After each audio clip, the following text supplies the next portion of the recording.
gonna work on some art today. Maybe we'll finally finish that moth guy, maybe not. Who knows? I'm a little tired because I was throwing a lot of sticks in a fire pit. Nah, took a while. And I don't think we're entirely done or I don't think we're entirely done either, but done for today at least. So stream time. Anywhoosies. Oh, I hate that word. I don't know why I keep saying anywhoosies, but every time I say it, it's just like, ah. Like, I hate saying it. I don't know why I do it. But anyway, I don't know if anyone's in the stream or not. That's okay. I'm gonna draw anyway. We're just gonna chill and hang out. So I just gotta get this loaded up. Let's see. Where did I save the file? Oh man, where did I save the file?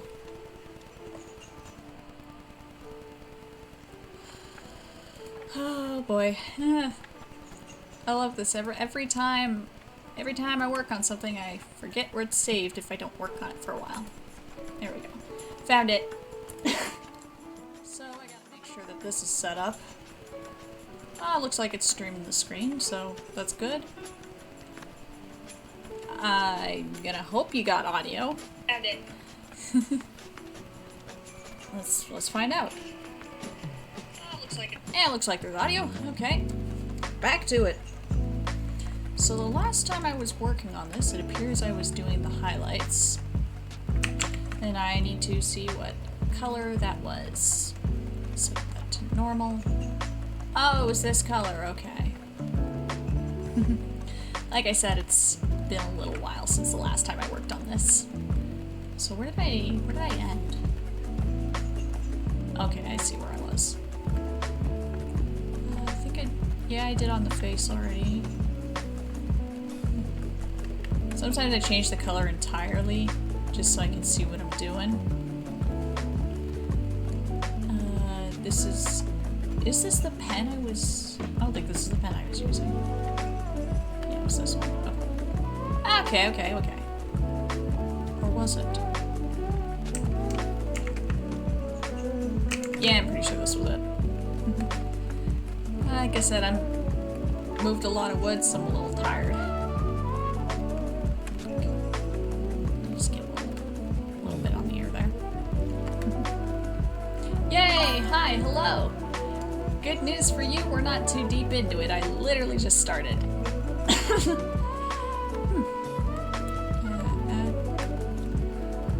Add glow at 50%. 50%. So, like I said, we're just gonna be chill today, cause doing an art stream, I moved a lot of wood. I'm tired. I'm going to Fan Expo tomorrow, so that'll be interesting. It's been a while since the last time I got to go. And this year, I'm going as Samus off of Metroid. I wanted to do her full big armor, but unfortunately wasn't able to this year. Maybe next year. Maybe. I don't know if anyone in the chat will have gone, but if you have gone to Fan Expo in the chat, feel free to share how it was for you. Because I enjoy it. It is quite fun most years. Well, most years. I had one year where I did a cosplay and it was like a full suit with a jacket on top, and like, I don't know why I thought that was a good idea. I was cooking the entire day. Oh, okay. Nice.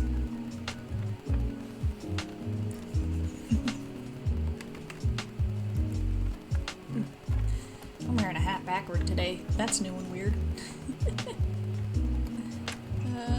Oh, this is what I was doing with the sleeve parts. I was just adding little chunks. Ah, man, it's been so long since I've worked on this, I completely forgot what I was doing with it. but that's okay. That's the cool part about art. You can pick it up and put it down whenever you feel like. And I have not picked this one up in a while.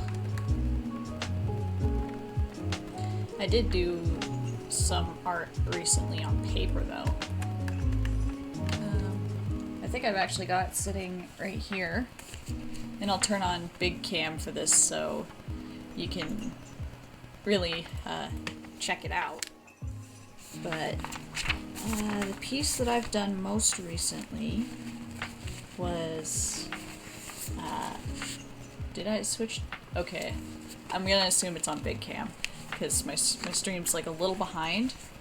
Maybe if I refresh the page that'll catch it up. Catch up. Catch up. Oh, okay, now it's caught up. But this is the piece that I worked on most recently. I'm pretty happy with it. I don't know if it's lined up well with the screen. So I'm waiting for my past self on the stream to catch up here. Or actually I can just do that. There we go.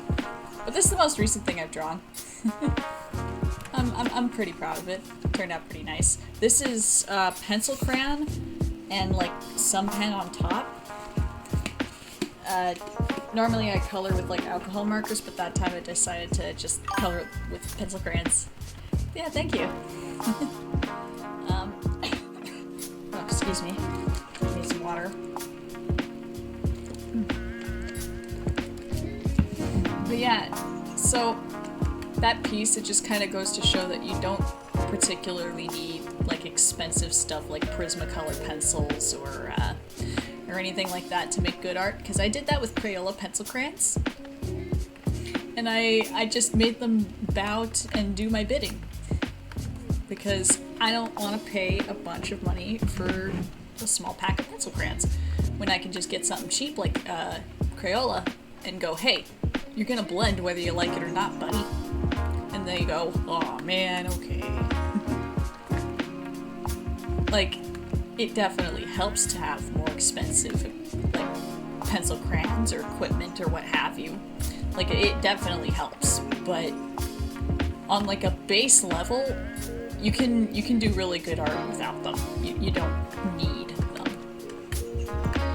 Like, I used to do art with Photoshop even, and before that I used MS Paint, and like neither of those are particularly great art programs, but I did some pretty good stuff with them.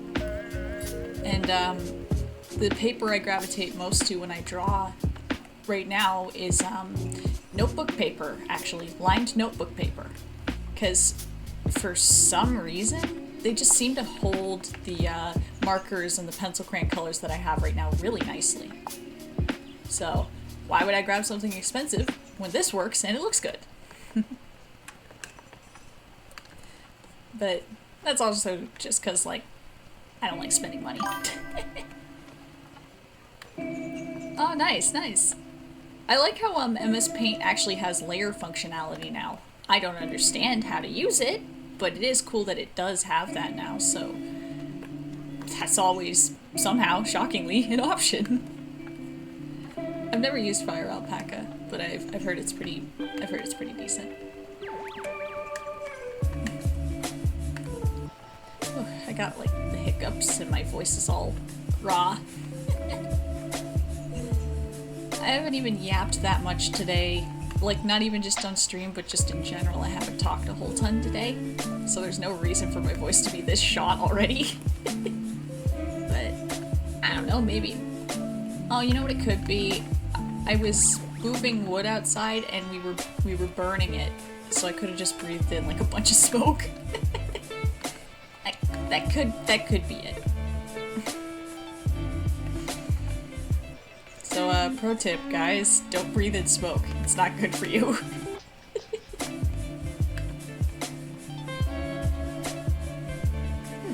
Yeah. Like, as long as it works for what you need it to do, then there you go. Doesn't need to be anything fancy. Even though fancy things are nice. Like,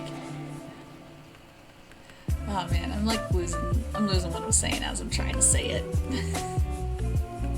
This is what happens when I'm tired. I lose the ability to, like, coherently explain what I'm trying to explain. But that's okay.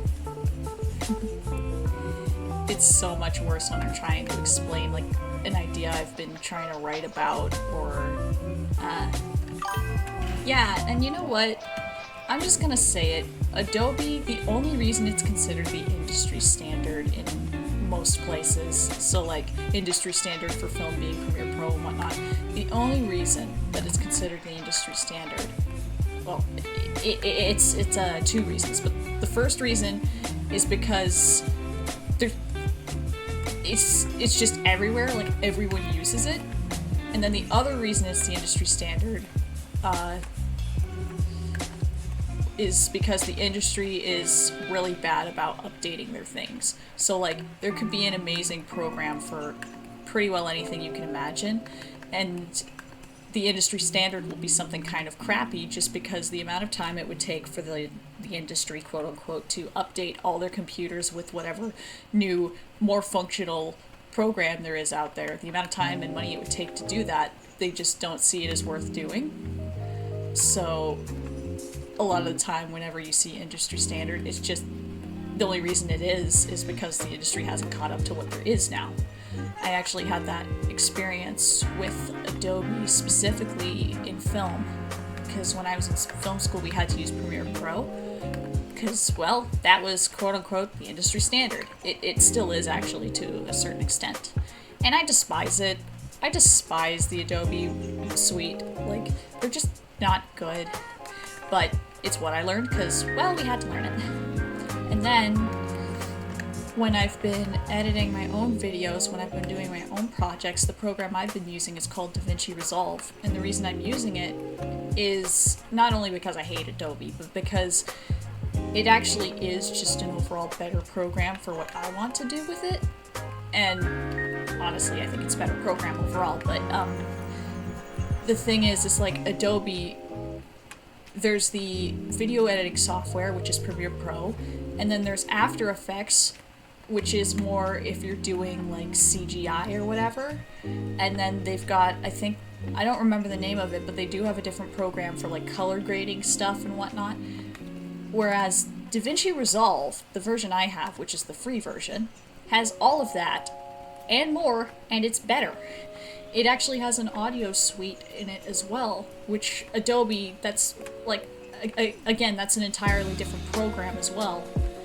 Whereas DaVinci just takes all of those things and puts it into one program, so you don't have to buy multiple licenses, you don't have to have multiple subscriptions.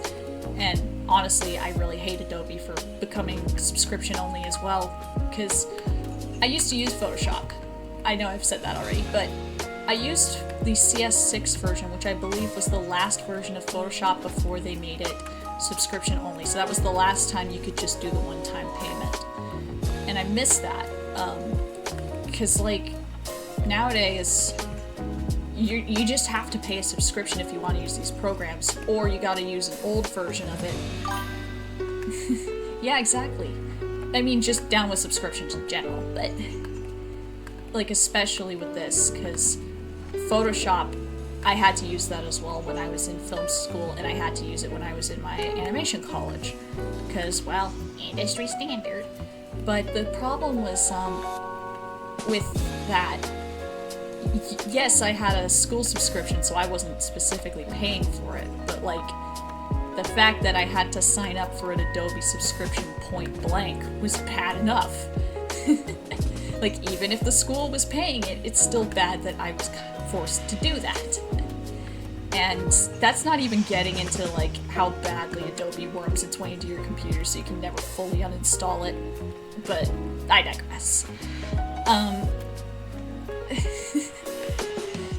That's kind of why I like every other program out there, because you have the option, whenever you're done with it, to just remove it from your computer. Adobe installs itself not just on the computer, but it doesn't install just as a program. It goes into your System32, it goes into your registry. It's like, it is a hydra. It's terrible. You think you've deleted one part and then you find more Adobe later. Like, I recently tried to clean my big computer here that I'm drawing on of Adobe. And like, I'm still finding files and folders labeled Adobe deep in this computer that has no reason to be there. Yeah, it's exactly that. It does feel like malware. And the worst part is, it's not even just like I'm finding Adobe Photoshop still in here. I'm finding like the Creative Cloud pieces too. So like it's so much bloatware in the computer. It's ridiculous. And if you want to uninstall everything, you've got two options. Option A, which is to download their proprietary software to remove the software, which I'm just gonna say it. It feels like it's only gonna remove what it wants to remove, and then it's gonna leave something. I don't know. It just feels weird. But then option 2 is to follow a really, really, really long tutorial like I did, and just hope you got everything. Which I have no guarantee if I did. Oh! Lovely! Another person sending me a website where I can buy views. I'm not doing that. You need to get out of here, bud. You need to get out of here. We're not about that life. This is the second time I've had that happen. I mean, like, on the one hand, it's cool that I've got enough attention that I've got bots. But on the other hand, get out of here, I don't want bots. Oh man. But yeah, Adobe is just like, I don't know how it's not classed as malware at this point with the crap they're pulling. Like, by all accounts, it should be classed as it. Exactly, no bots except Electra, because she is a sweetie. And I love her. I should draw her. You know what is, you know what does act like malware and is kind of technically classed as malware though? McAfee. If you have McAfee on your computer, get rid of it. It does nothing for you. It doesn't really protect your computer. All it does is just like take up space and take up computer resources. Like you're better off just, if you're on Windows, you're better off just using the Windows Defender and not worrying about installing external virus protection. I've heard that Malwarebytes is okay. Don't take my word for it, do your own research. But yeah, just don't use McAfee, don't use Norton, because Norton also works like malware in that it slows your computer and you can never really get rid of it. But that's about my knowledge when it comes to that type software. Yeah, and it sucks because like, why is the programs and stuff that's supposed to protect your computer being malware? That's not okay. Oh shoot, that actually reminds me. So this is something I saw and I had to fix on my computer. And if anybody's running Windows 11, you're probably going to want to take a look and see if you've got this problem too. So recently Windows put out an update, and I'm going to check what the update number is so I can give you guys the update number. But Windows 11 KB, wait, update. Yeah, because the latest Windows update that came out is causing SSD failures on computers. So, it's KB 506-3878. So I'm gonna throw that in the chat here.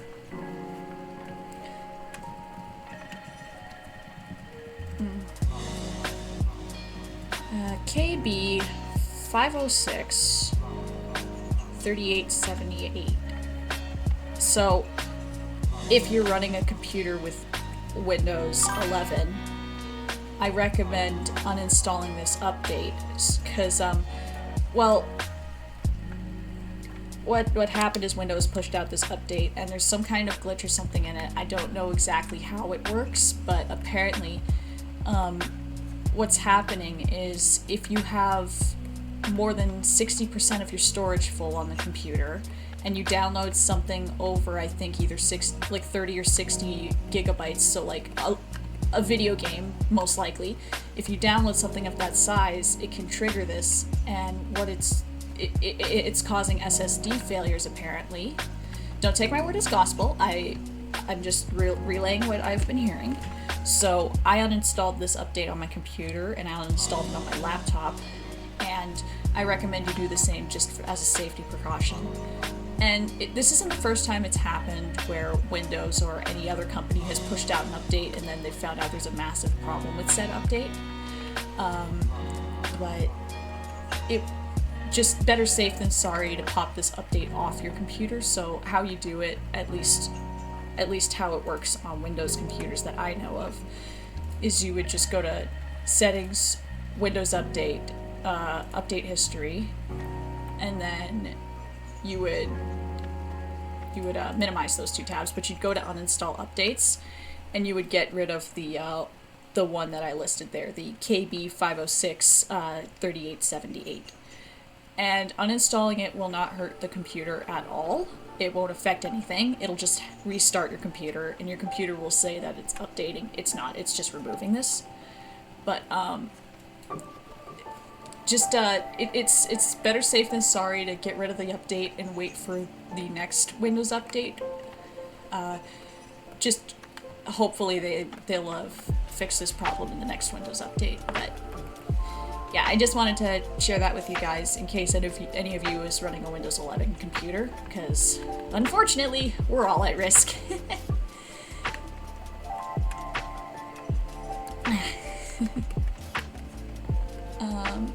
Let's see, what else can I yap about? Because even if I'm tired and even if I'm a little raw here, I do like to try and keep you guys entertained.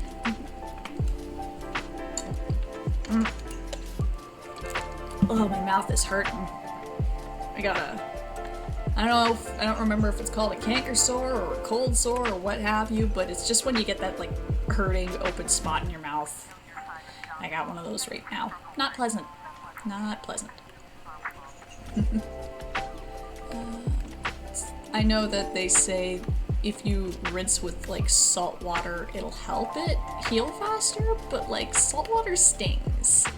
And I know I'm being a big wuss here, but I'd rather just not be in more pain.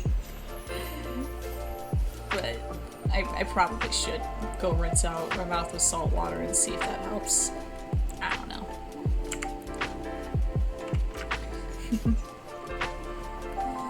Scooch this here and see how that looks. I watched a pretty good movie last night. It was District 9. So alien refugees come down to Earth, and basically humans treat the alien refugees about the same they treat regular Earth refugees, which is to say not good. They kind of end up living in a slum. Yeah, it is a good movie. But I watched it last night with my dad.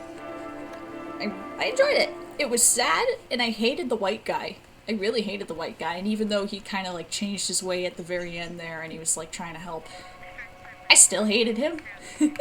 Like it wasn't a hatred out of principle. It was just like I genuinely did not like this guy, which goes to show that the guy playing him did a really good job with his character. Because like I always try to go by, if you're watching a movie and you hate the character, that means that the actor did an amazing job playing them for you to hate the character within like in 2 hours or less. Like it's impressive. It's really impressive. And not everyone can do that. Sometimes you hate the character not because of the character, but just because of the actor. But this guy, I've seen the actor in different movies, and I've enjoyed him in different movies. But in this one, I hated the character. Yeah, he did a really great job. And then so yeah, I watched that last night. Definitely recommend it. But man, with the ending of the movie, I would not be shocked if in that movie universe, aliens did come back, helped their people, and then just like leveled the Earth. I wouldn't even blame them. Because no, humans had it coming that time. Like, I'm sorry, but yeah, we're cooked. But I like to think that, well, I like to hope that if we ever do make contact with aliens, that we'd be able to go the Star Trek route with it, where we're friendly, we're able to learn from them, maybe they learn from us, Like, that would be my dream for making contact. I can't guarantee that's how it would go because of certain countries. We all know who I'm talking about, but oh, you watched The Boy and the Heron. Oh god, I haven't seen that yet. I don't know why I haven't seen that yet, but Studio Ghibli is so good. I love it so much. And I'm glad that you were able to enjoy that. Oh hey, welcome! We're doing an art stream, and right now we're yapping about movies. But yeah, so yes, NASA, they're in the right for that. But like I was saying, I really hope that if we do ever make contact with aliens, that we get a certain country under control first, or they're gonna wreck it for everyone. We all know this. This is why every alien invasion movie, they invade New York. I'm glad you're able to hang out, though. Oh, yeah. You know what? I think if anything, it shouldn't be just like one leader of the world that goes to talk to the aliens. I think it should just be like a group of humans. But we would have to pick a very, like, we would have to be very picky with which ones we choose to do first contact. Because unfortunately, like, as unfortunate as it is, humans are stupid in groups. We can be smart as individuals, but when we get into groups, we start arguing, and then we get problems. So, I would hope that whichever ambassadors Earth chooses are, you know, not warmongering. Bogo's been hit. But it would be nice, and I love the two prevailing theories, because I've seen two theories on what aliens would look like if we ever happened to meet them. And theory one is that, well, they'd look alien. We don't know what they'd look like. They could be anything. They could be like the prawns from District 9 for all we know. But then the other prevailing theory, which I find immensely funny, is that aliens will just look like humans, because it'll be humans from a different world or a distant future. Which that would be especially funny, because then it's like, we're about to make first contact, we're gonna turn on the screen, we're gonna see aliens for the first time, hey, that looks like Kevin. You know what, yeah, I think you got a point there. Maybe it would be better to just send the everyman. Granted, again, we'd still have to pick a good everyman. But, yeah, you know what, maybe it would be better to just, you know what? We gotta send the Star Trek nerds! And the Star Trek nerds who aren't insane. I'm gonna add a huge asterisk there.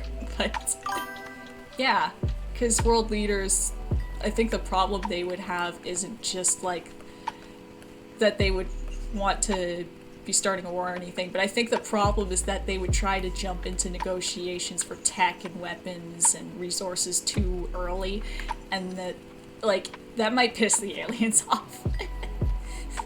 Oh, I'm sorry, man. But yeah, I think, like, we would definitely need to get talking to them for a good while first before we start going, hey, do you have oil on your planet? We could trade oil, that'd be so cool. And then the other thing is, we would need to get ourselves... Oh, okay. Yeah, we would need to get ourselves under control first, because if we can't handle a different country and a different country's way of life, then how the hell are we gonna handle a different planet? Like, if we can't get ourselves together first, then, yeah. I don't think we should be yapping to aliens if we can't do that. And I mean... oh yeah, we'd be cooked. No question. We're done. But I think that's kind of why Star Trek had the prime directive with the whole, you don't interfere with a planet while they're still, like, getting themselves together. You don't interfere until they come to you. And I think, and I part of me wonders if that's what aliens are doing right now, if there are aliens, which I do wholeheartedly believe. But I kind of think that if there are aliens out there, that's probably what they would be doing with our planet. where it would be the cool, you guys have some space flight, some very like limited space tech, but we're not going to talk to you until you're at least a similar level to us, which I think is fair. Yeah, exactly that. Like, if we can't sort ourselves out first, if we can't have, you know, United Super Earth, then how are we supposed to deal with aliens? And then there would be, like, alien racism, which that would be a whole nother problem. Because, I mean, like, we don't even have, like, sentient robot AIs yet, but people are making slurs for them already. So, I don't think we need to be invited onto the galactic stage just yet. I think they need to keep us in our little timeout corner for now. Like, again, though, granted, there are some people that I think would genuinely serve as good people for aliens to make first contact with. Like, I don't know, I got a feeling that Bill Nye would be able to swing us into being friends with the aliens. I feel like Bill Nye could do it. Definitely not, oh god, what's his name? My brain went Neil deGrasse Tyson. I don't think that's correct. But that astronomer guy, I don't think he should be making first contact. Yeah, exactly. Like, even if we're unified under the states, God forbid, at least we'd be unified. Yeah, exactly. Like, we desperately need to get ourselves sorted first. And then, once we get ourselves sorted out, we'll actually be able to focus on making the tech to get to other worlds and whatnot, because we're not going to be busy fighting each other. We'll be able to do that, and then maybe we can meet aliens. Which, that would be really cool, I think. Get some water. Last sip.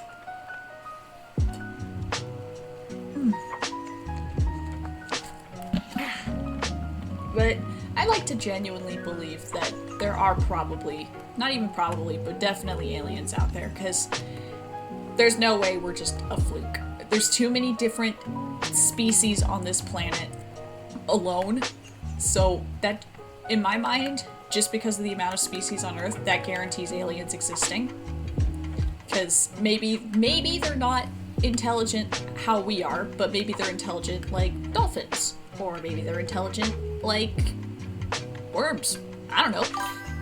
As long as there's life on a different planet, that counts as an alien, regardless of if they can do our math or not. Yeah. Yeah. I hope we don't have to have another world war. That would really, really blow. But, like, a galactic federation would be so cool. My main thing is just, I don't want the states to be the ones leading it. Because, like, they always portray themselves as the ones leading Earth or the Galactic Federation in movies and whatnot, and you know what? I don't think they've earned it. They're already being Earth's watchdog, and I'm not fully sure they earned that. Yeah, War of the Worlds.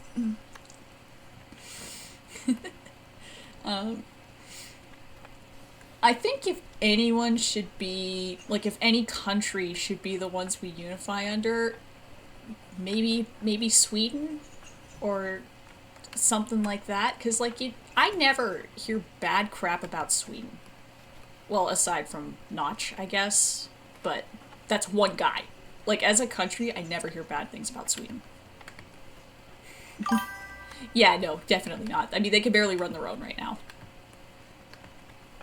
But, I mean, the United Swedish Federation for going into space and meeting aliens, that'd be something. That'd be interesting. Like, I'm not offering up Canada as being ambassadors of the world, or ambassadors for Earth, because, like, yeah, we're not nice, we're polite. There is a difference between niceness and politeness, and a lot of Canadians are not nice. A lot of Canadians are polite, but they're not nice. So I don't think Canada should be leading either. Like, we do have good peacekeepers, I guess, and we do have, like, good ways of doing things, but I don't think we should be the ones leading Earth into meeting other species from other worlds either. And that's also like why I was kind of saying that I feel like it would be best if we had a group of people rather than one country, and like Mary said here, it would be better if it was the everyman rather than world leaders. Ugh. I don't know why my voice is so raw.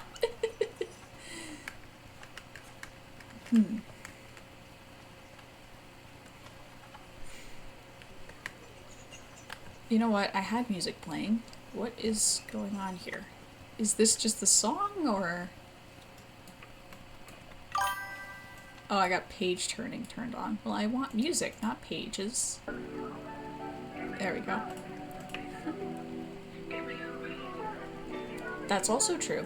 I actually saw on TikTok a story somebody was making up about how to most of the galaxy, because cold is kind of the default for space, that ice is considered a rock rather than like a frozen water, so that aliens end up meeting humans and it's like, why are you made of liquid rock? And we're sitting there like, what do you mean? we're made of carbon, if that's what you're talking about. They're like, no, you're made of liquid rock. Like, your planet's poles have this rock. Why are you made of it? And we're like, oh, no, you're talking about water. But yeah, the space orcs thing would be funny, but it would also be immensely funny if we are like, you know how elephants consider humans as being like cute? It would also be funny if like the rest of the galaxy, or at least a couple species of aliens, look at us and they have the same reaction that elephants do. They're like, oh, look at them, picking us up, like, look at this little thing. And I'm just imagining like whatever ambassador from Earth they picked up just sitting there like, please put me down, this is not dignified. Like, house cats of the universe would be very funny.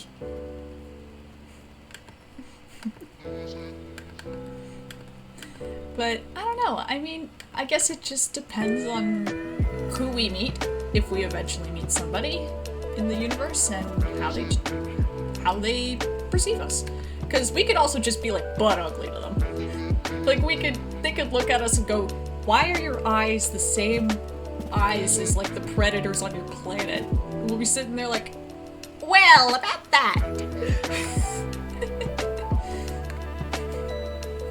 You know what? Yeah, I mean, like, as long as like I'm well cared for and I'm able to do whatever I'm doing, I wouldn't mind being an alien space pet. Like, just like let me like do my art, do my streams or whatever, and I will provide you with endless like unconditional love and whatnot. I'll be an alien space pet. Yeah, we are apex predator. You know what? Are we? Are we all that much of an apex predator? Because if you put the standard human up against the standard bear, the standard human doesn't win. We're only the apex predator because we are capable of making tools to make us the apex predator. You take that away, and we're just like the best persistence creature on Earth, not necessarily the best like at being a predator. And even that, like, if chimps manage to develop better tools than us, then we're also screwed. Because chimps know the sin of envy. But I think if you really boil it down, we're not, like, the apex top predator on Earth. Like, not at all. I would give that to chimps. Chimps frighten me. Yeah. Like, we're the apex persistence predator, because, like, we can just keep walking after that deer. That deer runs in little brief sprints, and he's like, finally, I'm getting away, but we just keep walking after it. And the deer's like, what the hell is this thing? I ran away from it 3 days ago, and it's there again. I don't like this. Which I don't know why I find that funny, but just like the concept of this hairless bipedal creature with predator eyes just following you until you're too exhausted that you have to stop, and then they get you, that is terrifying. And I'm just describing people. Like, there's something about that. Like, no wonder animals look at us and go, hell no. Nuh-uh. Nope.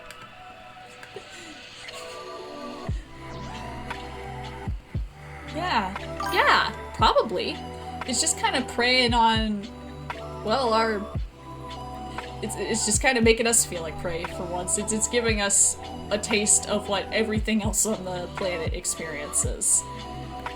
And that's just like the walking aspect of it. That's just like the hand tools aspect of it. Like, I can't imagine how it must be for animals that are like taken out by hunters, because then that's a whole different ball game, because you're just minding your own business, and then there's like a loud crack noise and you're laying on the ground with this wound in your side. You don't even know where it came from, because like you didn't run into a stick or anything. What the hell is this?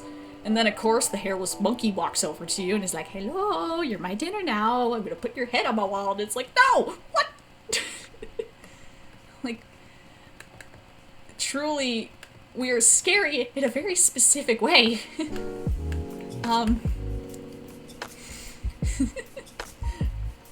I also like to think that to aliens, and this is just my own personal thing that I find funny, but I like to think that Earth is the planet that when they drive by, they kind of roll the windows up. Oh yeah. Yeah, definitely. Humans are terrifying if you think about it. Like, the things we're capable of doing, and the things we're capable of knowingly doing, not just like,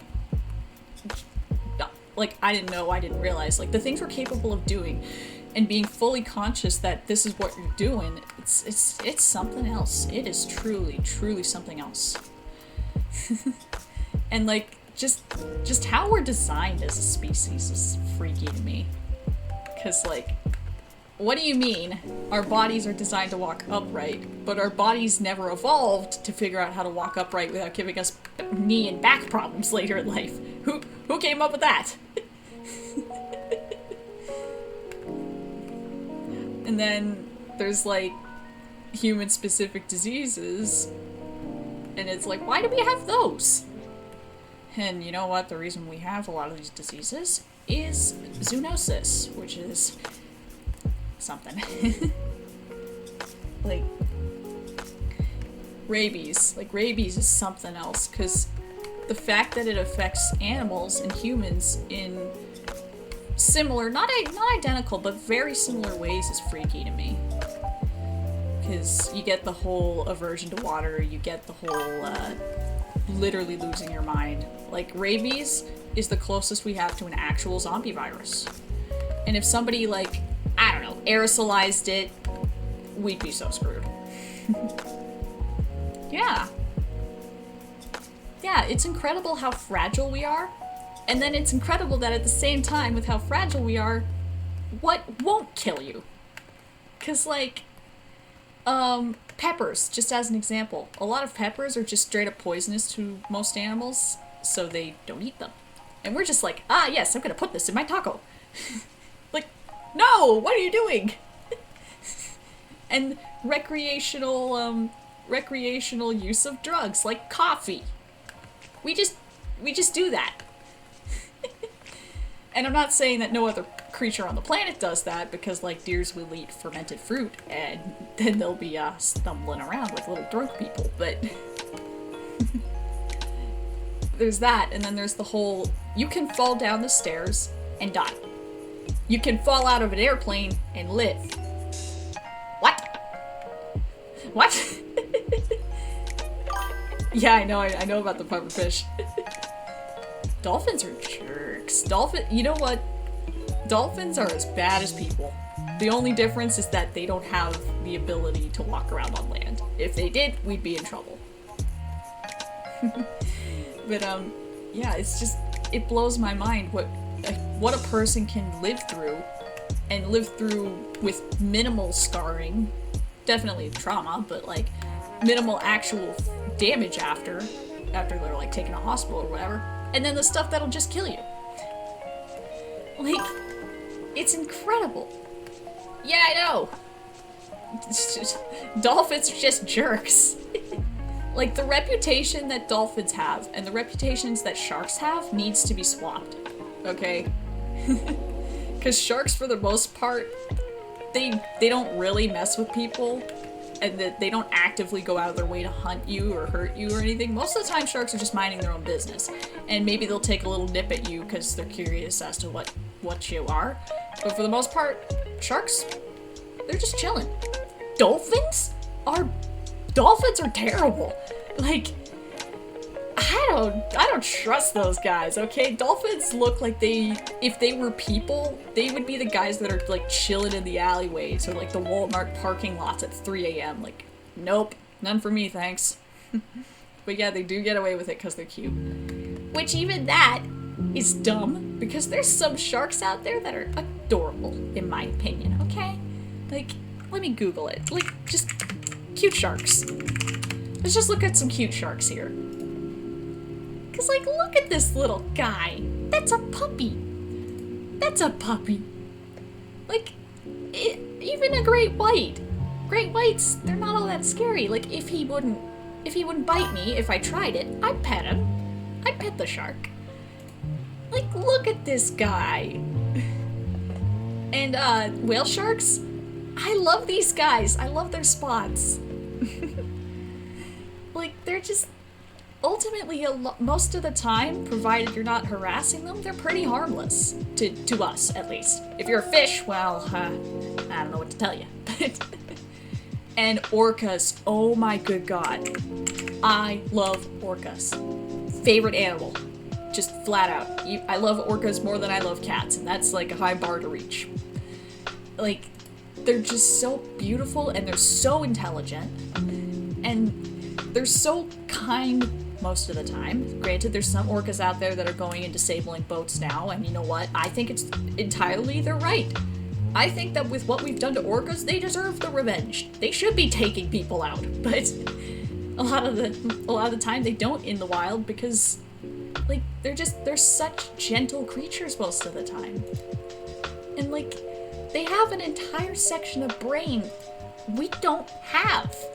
And I think it's like for emotion stuff or whatnot, but like that is just bananas to me. Like, I'm not expecting every creature on Earth to have the same brain types or same brain amounts as we do, but like the fact that like they're aware, they are completely aware, they're smart, they're beautiful. Like, I really love orcas. And I wish that we'd been better to them. Like, overall, we've really, as a species, we've been terrible to orcas. Like, I wish I could learn to speak orca so I could apologize, and so I could tell them, hey, these are the specific bozos that were wrecking everything for you guys. If you want to take them out, I'm turning a blind eye. In fact, I'm gonna encourage them to go take a cruise at this specific water at this specific time, so if you happen to show up, I didn't know anything, but, like, it's really sad, especially with, like, places like Marineland, because no matter how much they say they weren't doing anything cruel to the orcas or that the orcas wouldn't survive in the wild without them, no, they were just, it was abuse. Straight out. Like, there was nothing good about what they were doing to those orcas, and they shouldn't have been, they shouldn't have been performing. You know what, I don't hate to say it, we shouldn't be having performing animals. Like, as nice as it is to go and see wow, the orca can jump through the hoop, it's so smart, it can swim loops, it can, like, balance a ball on its nose. They don't do that in nature. They live their lives, and they're living their lives not for our entertainment. Like, if you had a bunch of people, and you locked those people in a room and had them do the same things that you were having orcas do, that's just a crime, straight out, and you would be arrested. Yeah, exactly. Or they do see them as intelligent, but only about as intelligent as, like, a 4-year-old, or, like, as a house pet, so it doesn't matter because they're not going to remember. They got the 3-second memory or whatnot, which is, like, it's really sad. It's really, really sad. The excuses that people will make and tell themselves to do these things. Like, apparently, I'm not fully certain, I'll have to check sources for this one, but apparently China is making orca parks, and they look like the ones that we had over here in the 70s, and they're catching orcas now. And all I can think is, like, we stopped doing that in the 70s. Why are you doing it now? Why are you building new parks for this? Like, I understand you want to have entertainment and whatnot, but, like, does it have to be at the expense of an intelligent, aware creature like an orca? Like, point blank, does it have to be at the expense of a creature? Why don't you just get in the water and do some flips for my entertainment, huh? And I won't watch you because it's honestly not really all that entertaining. Like, I would understand if they had facilities like this for wounded orcas or sick ones. Like that, totally different ballpark. But it's a different ballpark because, again, they're not performing. They're being helped. Which that's okay. That's just veterinary services. And I think that if we're going to want to go on a biblical tangent here, if we're going with Adam and Eve are supposed to be like, you know, keepers of Eden, keepers of the earth, that's their domain, whatever. If we're going to go with that logic, then logic follows that if you see some hurt animal, you help to the best of your extent, and then you leave it be. Like, I don't know. I just think that nothing should suffer on this planet because there's no reason for it. We have the ability to make things better, not just for ourselves, but for everything that lives here. And a lot of the time we're choosing not to because it would be expensive or because it's not seen as something important, which is bull, but exactly, same. Because, like, on the one hand, man, zoos are questionable. But on the other hand, I do have to respect when they're making efforts to conserve species, or when they're making efforts to repopulate species, or just help them when they're wounded. Like, they bring a wounded animal in, and it happens to be at the zoo, but they are taking care of it. Like, I can understand that.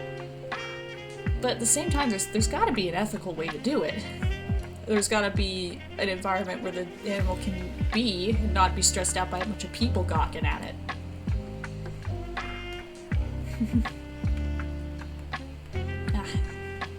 Man, my mouth hurts.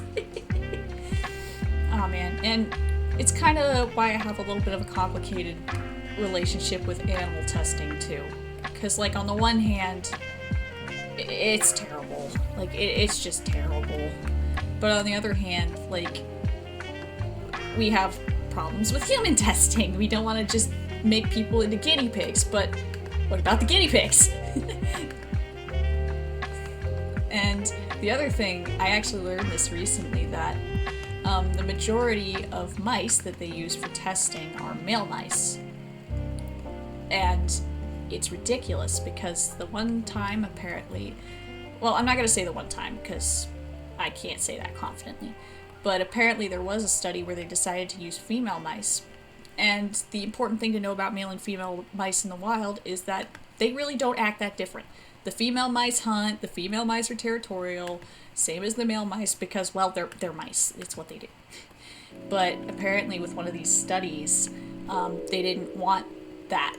They actually ended up breeding the female mice until they were more docile and more, I guess, submissive to the male mice, and then they used those mice for studying. Which, all I can think is, so your study is garbage then, because you're not studying mice naturally. You change them to fit what you think humans are, which we're not even like that. Which, it's ridiculous to even suggest that that's how humans are. And it's ridiculous that they bred the mice to be like that, because that's not even how the mice are. But that happened, and I just gotta ask why? Why? What was the reason? But, I don't know, they weren't acting feminine enough, so they had to fix that. It's ridiculous, but Exactly. They tweaked the results to get the result they wanted. Therefore, it's bad research. It shouldn't be counted. If you have to tweak the parameters repeatedly to get the result you want, then that's not a good study. That's not good science. You're a fraud. Sorry.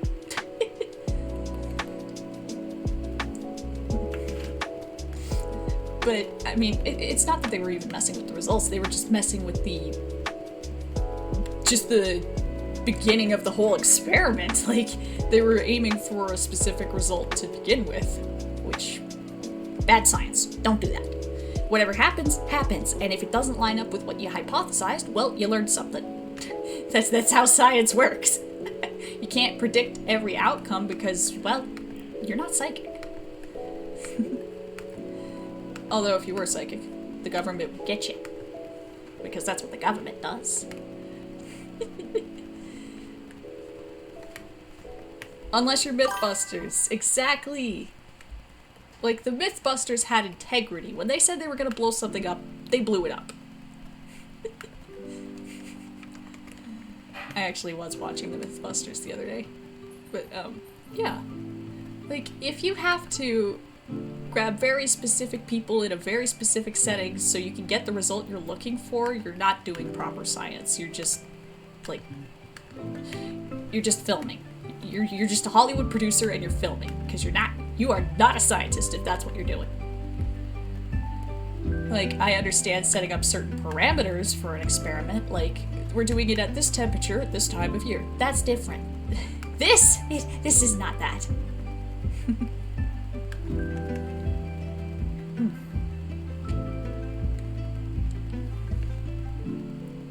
My mouth is dry and now my lips are peeling. This is a dark day.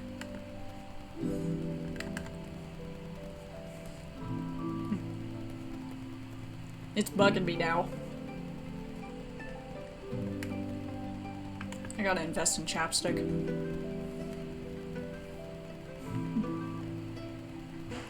You know, there was like an experiment where kind of the same thing happened, where a specific kind of person came to the experiment and it screwed up the results. And it's actually a really famous one too, which was the Stanford prison experiment. Because the way they worded the advertisement to get the volunteers for the experiment, it already predisposed people who were prone to being more violent personality types, more domineering personality types. It predisposed those kinds of people to apply for the experiment, which that screws your results.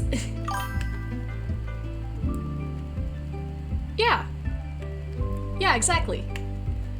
Not only, like, they didn't just bust the myth, they also looked for what would make the myth work, which is cool enough.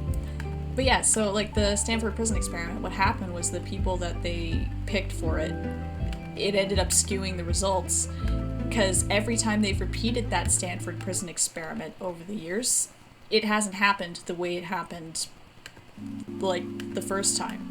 Because if you actually grab a non-biased group of people, for the most part, they're not immediately gonna default to Lord of the Flies behavior.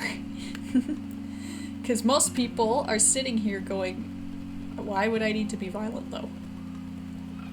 At least I hope that's most people. But yeah, so the men they picked for that experiment, it just kind of screwed the whole thing. And then that was taken for the longest time as fact. Like, yes, this is what happens. This is why that happens.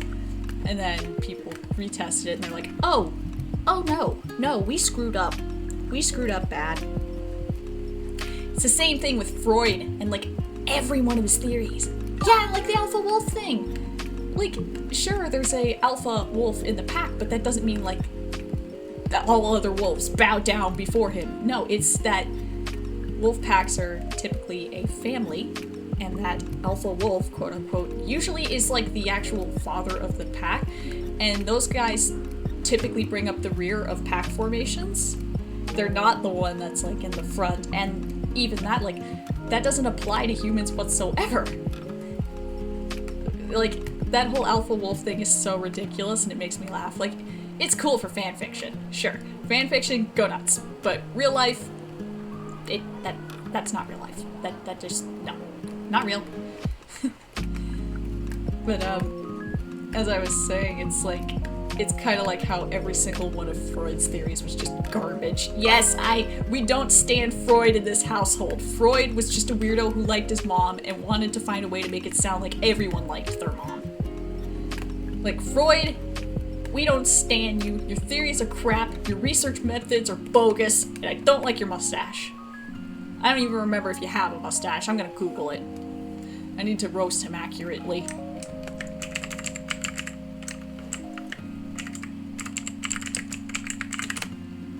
Okay, he did have a mustache. Your mustache is whack, Freud. When I was in high school, we had a psychology, sociology, anthropology course. It was a 3-in-1. And it didn't get too in-depth. I actually mainly just took it for the psychology part. But we did discuss Freud's theories in that class. And it wasn't discussed under the framing of Freud was insane. It was just discussed as like something to keep in mind. Because unfortunate as it is, his theories did form the back of a lot of psychology. And it's still, they still do. Even if a lot of them have been disproved, there's a lot that people still kind of believe. Which, yeah, we don't like that guy. But, yeah, no, Freud was a clown. And then another clown is Pavlov. And I gotta tell you this one. So, Pavlov's dogs, we all know him, we all love him. You ring the bell, the pooch starts drooling. And then one day, the pooch starts drooling when the guys in the white coats walk in because they've associated even that with food. Except, in this part, they coincidentally, conveniently, just like to leave out. The dogs had a hole in their throat. So, even when they were fed, the food would just fall out. So they weren't just drooling because of the sound of the bell or the doctor's lab coats, they were drooling because they were hungry. Because they couldn't eat. So I personally think that Pavlov's dogs, that needs to be just thrown out too. Like, redo the study, sure, but actually feed the dogs. Because that's just cruel. There was no reason for that. Yeah. Yeah, it's screwed up. But that was back when science and psychology and whatnot, there weren't as many safeguards against things. You didn't have to jump through as many hoops to do your experiments. You could just do them. You just had to go, I have an idea. Can I have funding? And they went, sure. So, yeah. A lot of those old experiments, if you look them up, a lot of them, they had certain parameters that they neglected to inform the majority of the public about.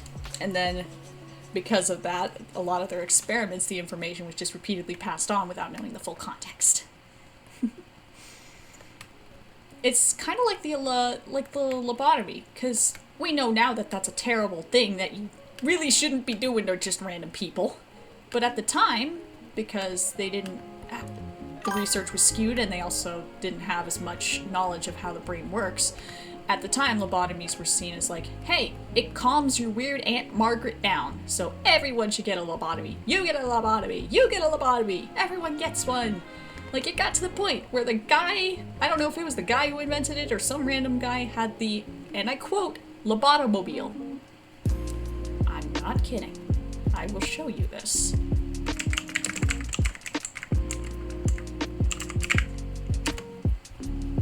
The lobotomobile was unfortunately a thing. He would go around in his van and just do lobotomies if you wanted one. Which, dear God, that's something. Yeah, no, nobody wants lobotomy. They do still perform them, but there are very specific reasons, and it happens it happens for very specific reasons. It's not just like handed out like candy. But yeah, so the lobotomobile was a thing, unfortunately. But I think that's how a lot of science is, where it seems alright until you research it a little deeper, look at the parameters a little more, and you realize, wait a minute, this experiment, this study, this anything is really, really biased. So, we don't talk about Freud, we don't talk about Pavlov, we live our lives without those clowns. And this is kind of why I've got mixed feelings on asylums. Because on the one hand, they could, they depending on which one you would have been at, some of them were genuinely just, they were places for healing. They were actual asylum from the world, so you could get yourself fixed up, get better. Or if you have something with you that it cannot be fixed, it's just something that you live with, that they would care for you.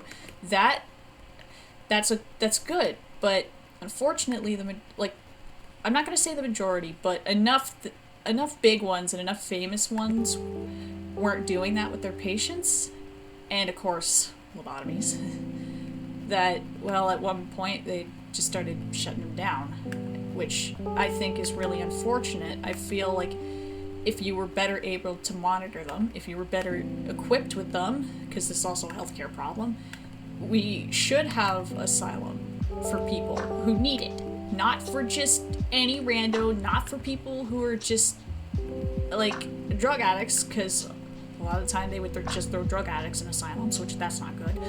But, like, I feel like we should have places for people who genuinely need help or genuinely just need full-time care. Exactly, the rampant abuse. Yeah, that's why a lot got shut down, too. Which, it's really screwed up, because it could have been a good thing, but it got corrupted. Like, hello cat, hi. Do you want a lobotomy? You can't have one, you're a cat. But, it's kind of how, like, a lot of things have turned out, because, like, dynamite, and by extension, any bomb, really, because they all kind of stem from dynamite, but dynamite wasn't invented for war, it wasn't invented for harming people, it was invented to help clear mine shafts, make it easier on the workers. And, well, if you look what's happened, where the invention of dynamite has taken us, it's very unfortunate. And then, if you want to go with the big one everybody knows, nuclear energy, it was invented as clean power. And then some guy went, hey, this makes a real big explosion if we do this with it. And now, well, we've got some very specific problems because of that, unfortunately.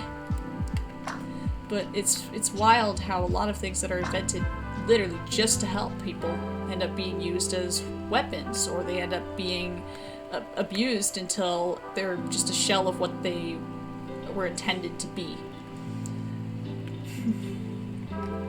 Like, I would love to live in a world where everything is nuclear powered, where we have places for people that need them, where we have, like, yeah, exactly. Which, I mean, to be perfectly fair, I'm not sure if chainsaws were the move for that. I understand it with what the utility was. I understand why they did it, but, like, from a perspective of somebody who, if they'd been born in that time and had had a baby, from that kind of perspective, no thank you, I'll just die. Like, but now chainsaws, it's either A, murder weapon, or B, you cut down the tree. Although, to be fair, in movies, it makes a really excellent, like, weapon for movies. And I'm not just saying that for, like, legal reasons, I'm saying that because, like, if you look at Texas Chainsaw Massacre, it's just, like, I don't know, it's just got, like, it's got the sauce. Yeah, no, we're not, thankfully we don't do chainsaw birth anymore. We got worse things! We got way worse things now. Like, oh man, trying to remember what it's called, but there is a thing for childbirth I learned about, and I wish I hadn't learned about it, but it's basically a balloon that they stick up there to, dilate your cervix so the baby can come out faster. And apparently, it just hurts. There's no way to make it not hurt. And a lot of the time, apparently, and I'm not fully certain, and I'm really hoping that this isn't a thing where I live, but apparently a lot of the time they'll just do it without asking. It's just to help the baby, and it's like, no, nope, don't eat it, nope. And that's the thing, medically, you don't need it. Medically, that's literally just to speed up the process. Unless something's actually wrong, you don't need it. Oh, ouch. Oh, I'm sorry. Do you have like a brace or something you can put it in, or do you have to see the doctor for that? I'm sorry, that really sucks.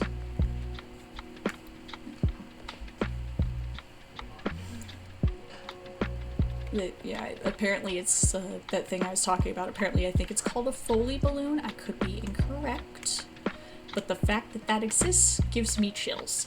And that's just the thing that's used present day. This isn't something that was like archaic, never used since 80s, but yeah. Oh, okay. Yeah, you probably just sprained or pulled it. Just take it easy on the wrist, okay? Oh, that is... Oh, no, I don't like that. That's terrible. And it's known to do that. Was it known at the time, or was it, like, they learned that later? Because if they learned that later, okay. If they knew that at the time, that's just... no.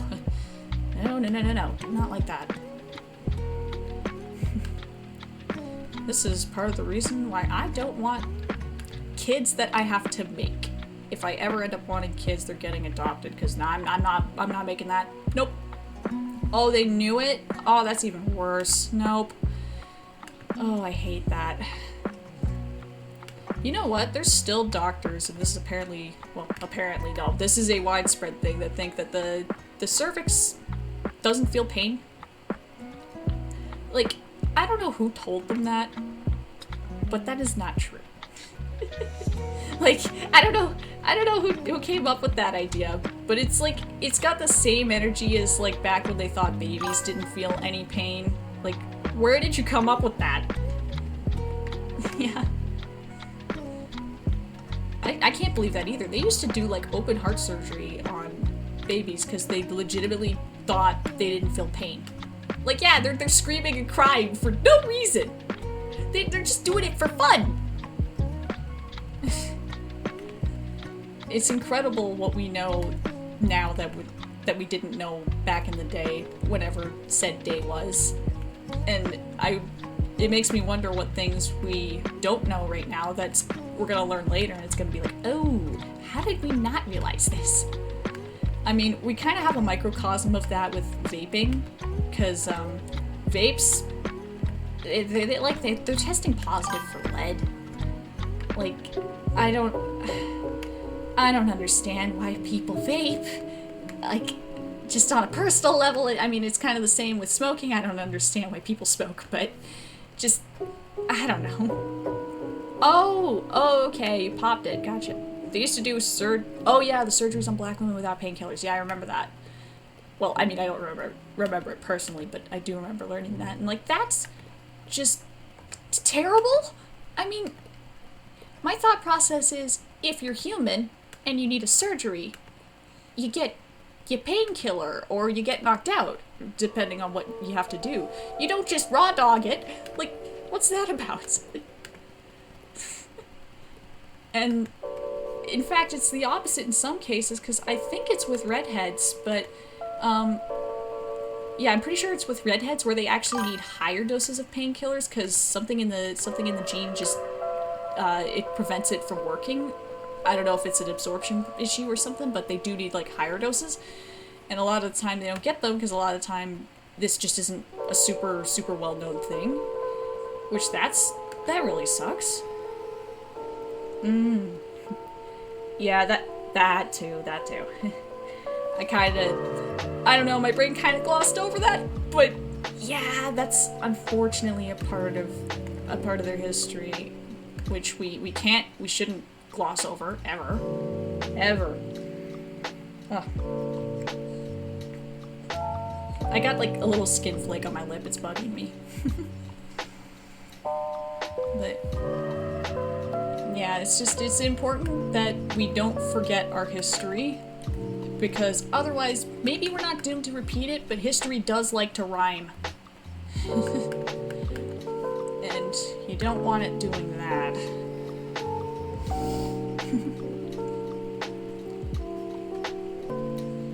You know what? I still don't think I'm gonna finish the shading on this today.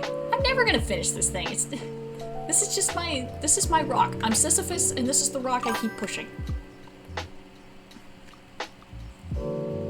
Oh wow. Well, there's a little fun fact, I suppose. Ay, ay, ay. Yeah, my lip is just falling apart here. I need to invest in chapstick. Come on, zoom in. I love when I just casually hit the wrong button and I wonder, why isn't it doing the thing? Well, because I didn't select the one that does that thing. I'm actually gonna scooch this over a little and then just shorten this. That's better. So, the other day I was watching a thing on tornadoes, and for anyone who knows me, you'll already know this, but for anyone who doesn't know this, I am terrified of tornado sirens. Not the tornado. I mean, tornadoes are scary, but for some reason, the siren gets me worse. So, I was watching things about tornadoes the other day, and I was watching a thing, I don't remember specifically which tornado it was, but there was a tornado that happened in the States where the people had no warning ahead of time. And this was well after the time when they'd figured out how to predict tornadoes. This was well after the time they'd had sirens for it.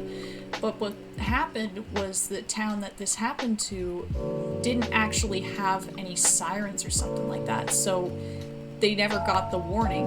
And it happened at night, so even with it being on TVs of this warning of this tornado coming, most people were asleep.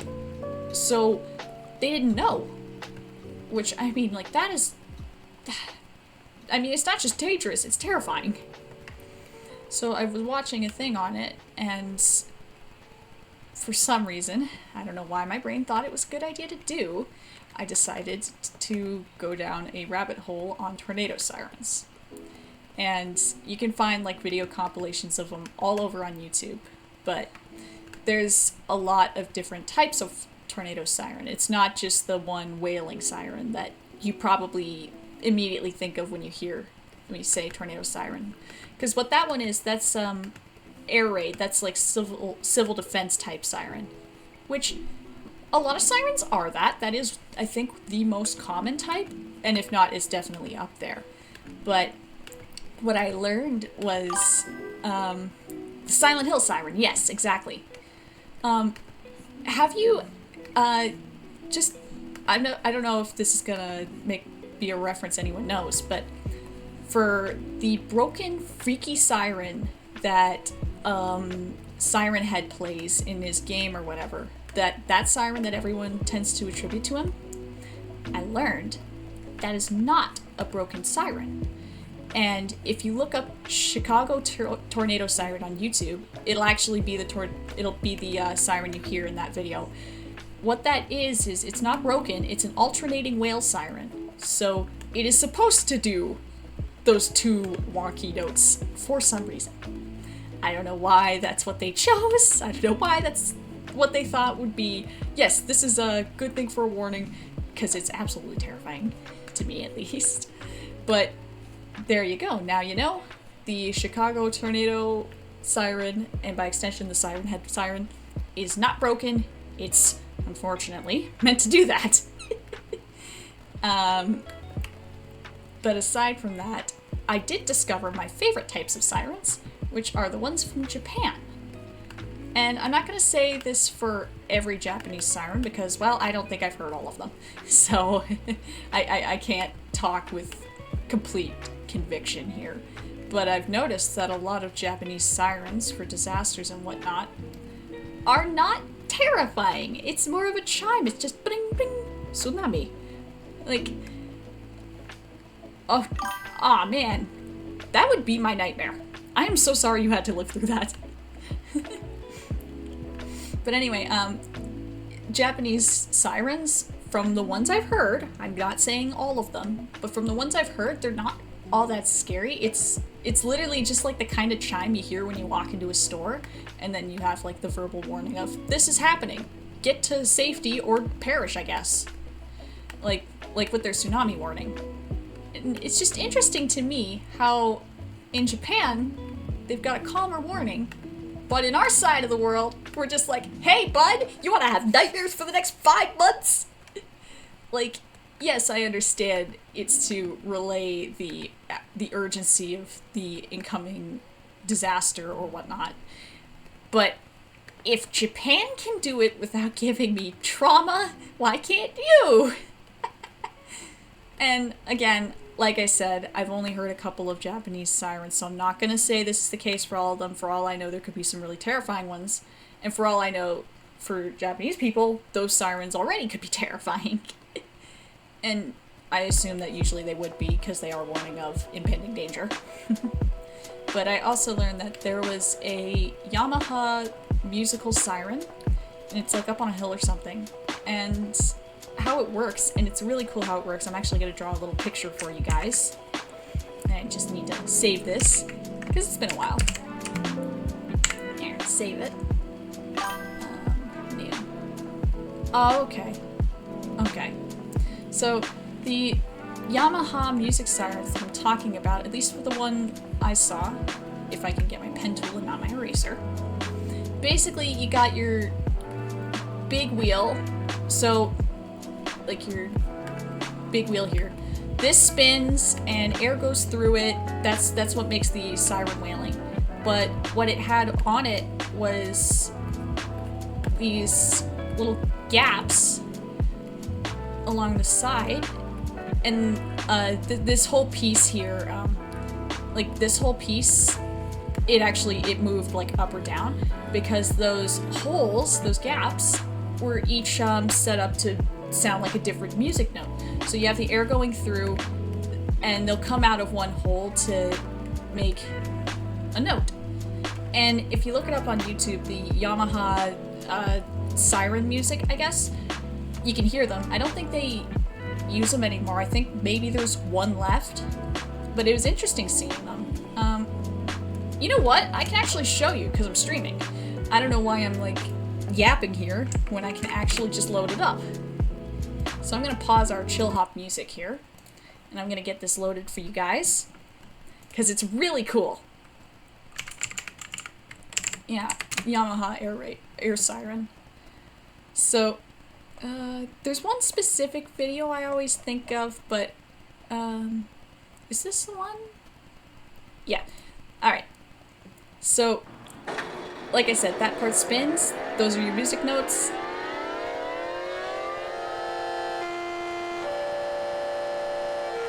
Like, isn't that cool? Yeah, I know. That's the alternating wheel. But, yeah, so that siren, you can, like this one specifically, you can hear it from way far away because it's loud as hell. But it's just so cool to me that that was something that was invented. And I don't know why we don't use this, because it's so neat. Yeah. Like, there's all kinds of sirens. Like, there's small hand crank ones, which I don't know about those. Oh, here's the video I saw. I think this is just the same one now that I'm looking at it. Oh. Yeah, that's what they would sound like from a distance. But that's like my favorite siren. 'Cause it's not traumatizing. It's cool. And I wish we had more of those. Yeah. Like, it doesn't make me want to hide in a little hole. But I'll get our chill beats back on here. Alright, there we go. Yeah. I wish we had stuff like that over here. I don't know why well, I know why we don't. But I don't know why we don't. I'm hearing noises. Somebody walked by.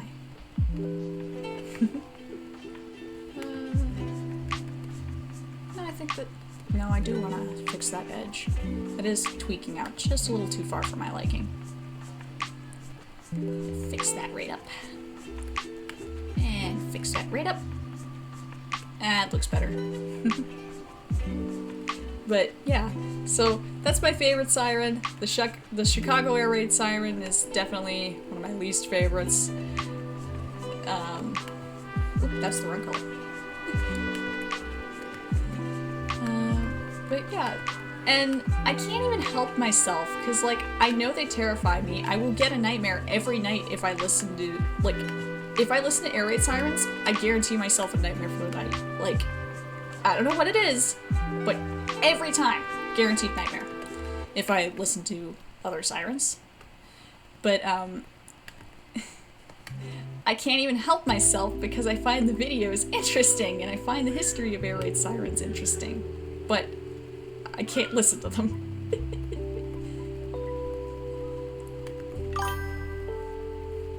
Maybe. My past self is going, get down! Get to the bunker! And I'm like, what bunker?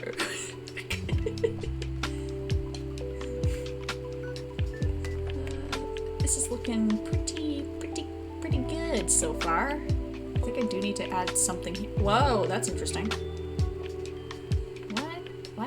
Why are you blue? I love when I get random, like, I don't understand color theory, I didn't learn it, but, like, why is this blue? I love when it happens, but I don't get it.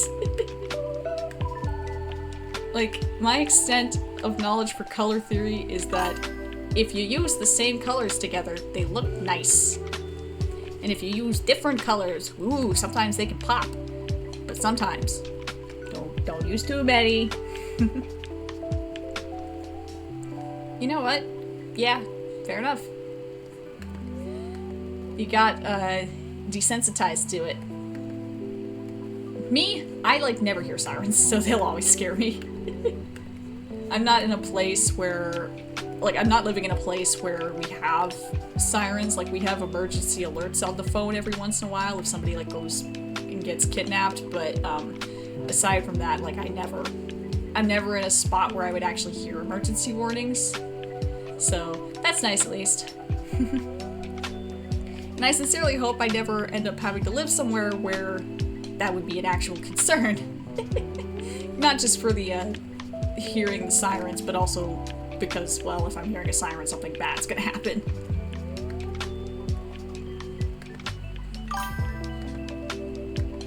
Yeah, you know what? Fair enough. Fair enough. If it's something you associate with a positive memory, well, it won't traumatize you, I guess. Oh man, why does this keep looking weird?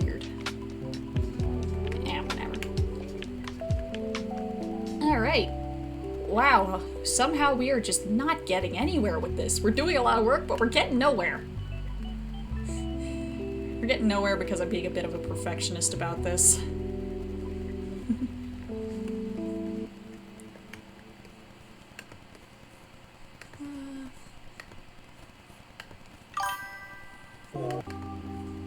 Here, just a sec. I'm trying to get a weird shape.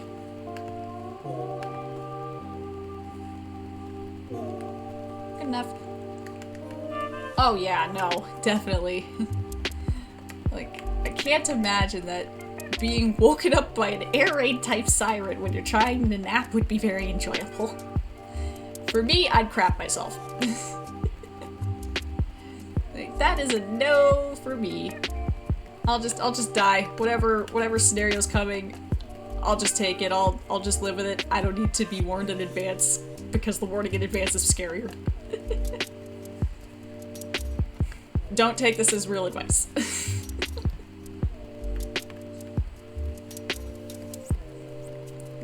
Round this out a little. Yeah, that doesn't look terrible. Oh, we are getting nowhere with this. We're getting nowhere fast. But we're getting somewhere slowly. Slowly we cook. We simmer so we may cook. Oh, a train. Huh. I don't think I've ever lived somewhere where I could hear a train either. I've fallen asleep on trains before, though. Something about them is just very relaxing to me. I'm gonna sound very autistic saying this, but I like trains. For some reason, people in my family like trains, because my dad likes trains too. And my brother loved Thomas the Tank Engine. He liked trains. Like, I guess it's just a family thing. It's just genetic. We're predisposed to enjoy trains. Oh, okay. Cool. Oh god, the Thomas cake. I don't know if I could properly draw a picture depicting what the Thomas cake looked like, because it would be going off memory, and I was pretty young when that cake was made. My brother was younger, but I was pretty young. So I don't know if I can properly depict it here, but I think I would like to try. So my mom made a Thomas cake for my brother one year for his birthday. And, I don't know if this is in any way going to be accurate, so don't take my word for it. But I kind of remember his eyes being a little wonky. I don't know if they were like this, but I remember they were a little off. And, he had his nose. I kind of remember him having, like, big, chubby cheeks with the smile. Like, I have no way of knowing if this is going to be accurate or not, because it has been years since I thought about this cake, let alone saw it! And I don't remember if he had his little... like, I don't remember if he had this or not. I know, yeah, it was made with love. I don't know if he had that little piece there or not, but I'm gonna draw it anyway. He was very, very logly. I remember him being very logly. He had, like, I think, he definitely had this little piece. I remember he had this piece. And I think he had a smaller one too. I don't remember him having wheels. I don't remember him having wheels. Maybe they were on the side, but I don't remember him actually having them. And there were like little Kit Kat train tracks he was kind of sitting on top of. Like, I think... Oh, okay, he did have wheels. I don't know, I have no memory of him actually having wheels. But he had the Kit Kat train tracks. I don't remember if there was Annie and Clarabelle too, if they were also victims. But, like, this is kind of how I remember the cake. Kind of. Yeah, and it was I like to hope it was a good attempt, but I remember him being very he was very logly. Oh, there was an Annie and Clarabelle. I have zero memory of those two, so I can't depict them, but at least this is how I remember him. He looks so happy. I don't know if he was that happy.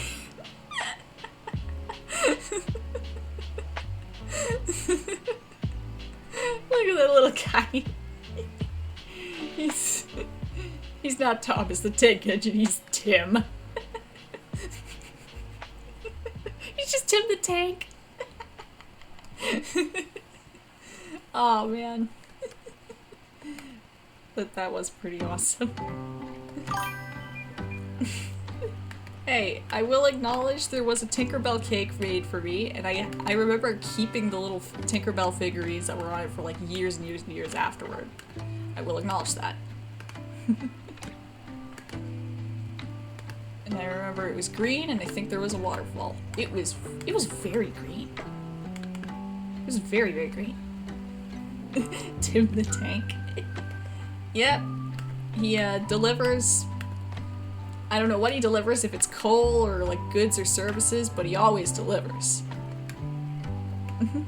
Yeah. Well, at least it wasn't like my first birthday cake. When I was a wee little chubling, let's go with, back in the day when I had to still sit in the baby holder chair when you had a chair that would hold the baby. I don't have any memory of this, so I'm not gonna say I remember it, but I have seen pictures. So you get your little baby holding apparatus for the child, the creature. So, like I said, I don't have any memory of this happening because I think I was like 1 year old. But I'm gonna try and depict the photograph I've seen as best I can. So like we get the little leg there. And I'm drawing it from the bottom up for a very specific reason. Like just kind of erase this and get some space up here. So imagine, if you will, this is what was once a chocolate cake. Once. And like, I don't know if the candle that was just like a 1 was still sitting there or not. I don't remember, because like I said, I'm trying to draw this based off a picture. But I'm gonna just depict what happened.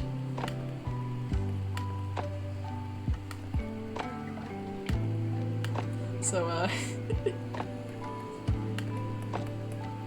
just scribble in my hair, ear. Get a little hand here. That looks like a hand that a baby would have. Just like a little hand over here.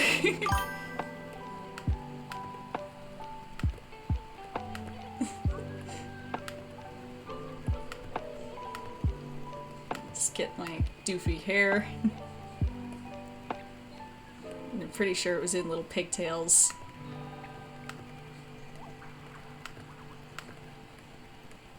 There, that's a little pigtail, and gotta scooch this one.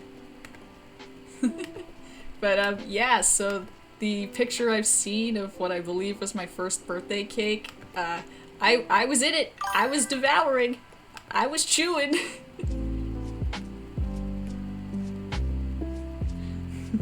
I was living my best life.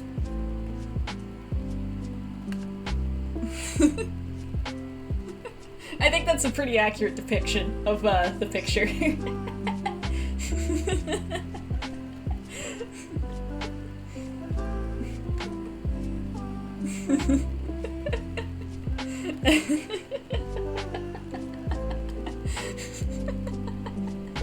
Oh man. I gotta fix my hat. Oh, nice. Yeah, the only interesting, well, I'm not gonna say the only interesting, but the only birthday I really remember of my brother Kyle's that was of note was the Tom's cake. Oh, Cookie Monster cake.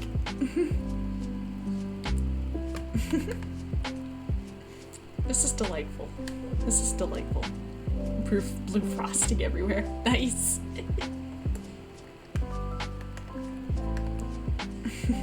I think everyone as a little chubling should get to smash their face into a cake. Like, it shouldn't be like pushed into a cake, but they should be allowed to smash their face into a cake. You know. Just go full ham, full hog. Just eat that cake.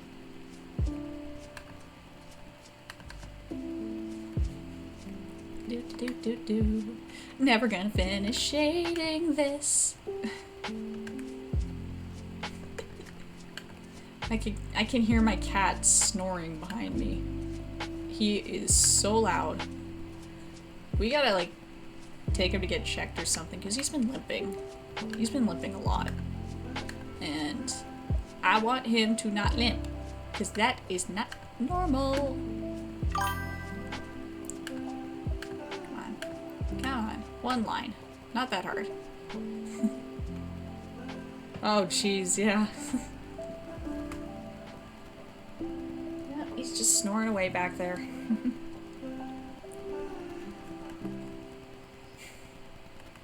I've never been much of a cake person. Like, I don't mind chocolate cake. I'll eat chocolate cake. But just like, I think it's the frosting, because I'm not huge on frosting. I don't know. I'm more of a cookie person, more of a, what do you call it? The little ice cream sandwiches. I like ice cream sandwiches. I like cookies, but not so much a cake person. My birthday cake was other people's birthday cake. Because they got to eat it, and I would just not really touch it. There's nothing wrong with that.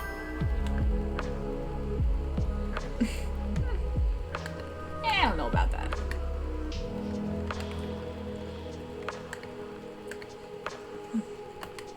We're making some progress on this art. God, I swear, I'm gonna be like years into running this channel, and I still want to finish this. That just kind of feels like that's how this is gonna go. Like, this is gonna be till I die. I'm still working on shading this. Like, I could work on it off camera and get it done pretty quick, but I don't want to do that. I've been doing this on stream the whole time, and I'm gonna finish it on stream. Even if it takes me many moons. Many, many moons. Huh. Oh, jeez. Like I said, every little baby, every little toddler, every chubbling, they should get to smush their face in a cake because it's like natural instinct. A baby sees a cake and it's like, is no one gonna smash their face into this? Don't mind if I do. I love that they do that. My brain is playing Neil Cicerega's "We Always Deliver." I don't know why. This is hell, actually.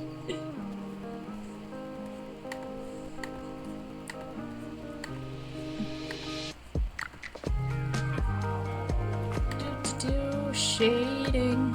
Do shading. Do shading. You gotta be able to make yourself laugh. Like, if you can make yourself laugh, you'll be entertained every second of every day. It's like a life hack to... It's just like happiness cheat code. Be able to laugh at yourself, and you'll always have something to laugh about.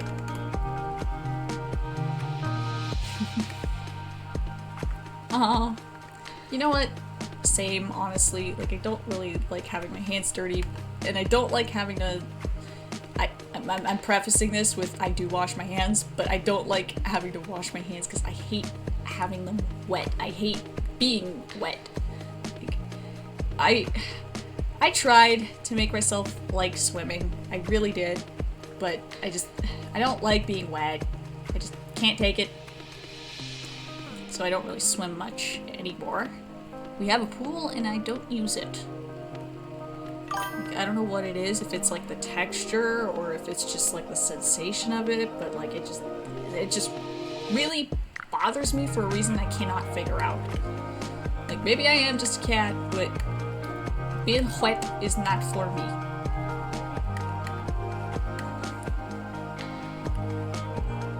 Oh man, I keep having to turn this back to normal so I can see what I'm doing.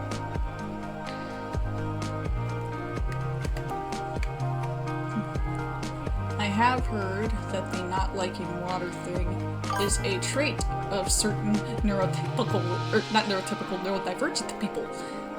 But I don't know. I don't know. Oh, come on. Fix this weird little spot where the angle isn't angling. Like, I'm bowing my head because it, you know how your screen will go darker if you like look at it from a lower angle? That's what I'm doing. Just so I can kind of see what I'm doing. Yeah, it's good. Oh, okay. So long. Yeah. Yeah, like, for me, it's... I don't like being wet, but if I am wet, I don't want to leave the pool or the shower or whatever, just because, like, my brain kind of just shuts off. And it's not like I consciously want to be there. I don't. But I'm not having the, I have to get out of this ASAP. It's just like, I guess I'm here now. Okay, it could be a neurospicy thing. I know that, like, textures are a huge thing for me. Like, I love the taste of mashed potatoes, but the texture is just, like, I can't eat them. I would love to eat mashed potatoes, but the texture is just so awful to me that I can't. And it sucks, because it's not even, I can't push through it either. So if there's something with a bad texture, my brain just goes, nope, nope, can't do it. Don't care if you like how it tastes. Don't care if this is something you've, like, really loved. You just can't. Which is so frustrating. And I imagine that it could not have been easy for my parents. I imagine they still get frustrated by it. It's frustrating for me too. And now that I'm saying this out loud, this is definitely a spicy thing, isn't it?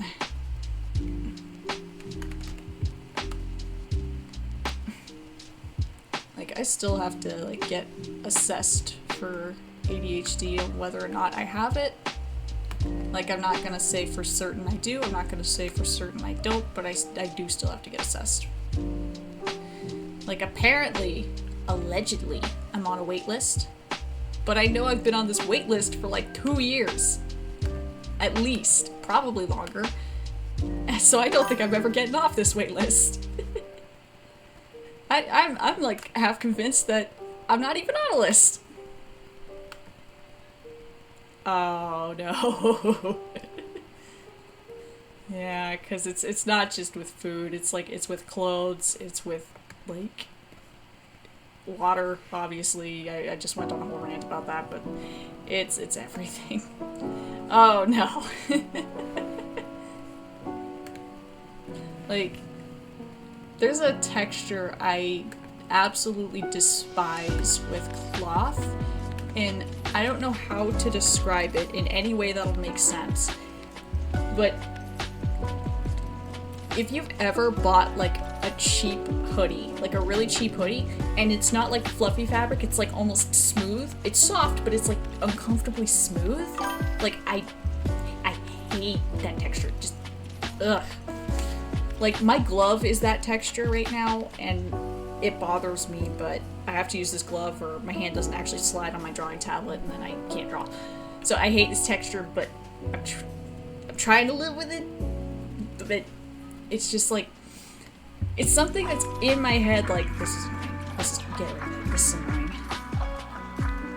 Yeah, oh god, shirt tags are the worst. Like, most of my shirts don't have a tag because I chop them. I can't handle them. They bug me. I like the texture, not of, oh my god, what's it called? I like felt. Felt is a nice texture. Actually, I have 2 blankets on my bed right now. One is a big, thick winter blanket. And yes, I know it's summer, but I like the weight.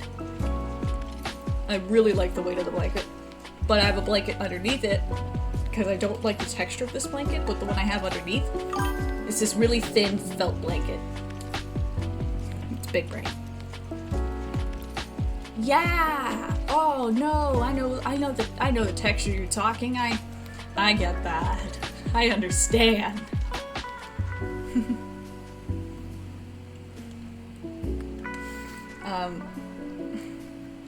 I have wanted for ages, and I still haven't bothered getting one, but I would love to have a weighted blanket. Like, something in my head just tells me, yeah, that'll fix me. I don't know what it is. I've never used a weighted blanket in my life, but I've got my winter blanket here. It's a heavy blanket, and I've got it folded in half, so it's like double heavy. It's just like, yeah, that's the good stuff.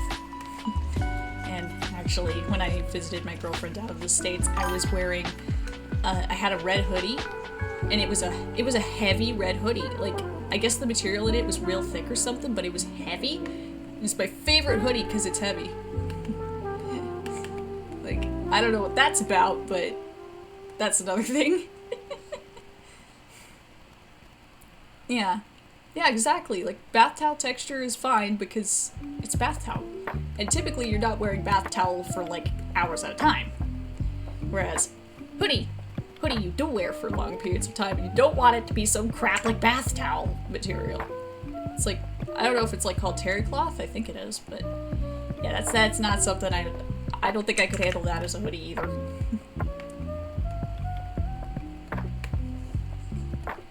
God, am I recording? Okay, I am recording. I had this premonition that, oh, you're not recording again. And I had to make sure.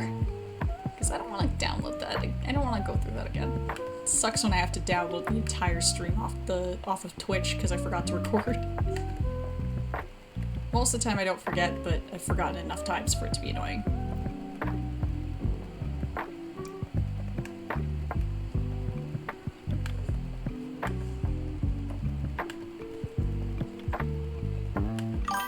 Yeah, exactly, see? It's a good, heavy hoodie.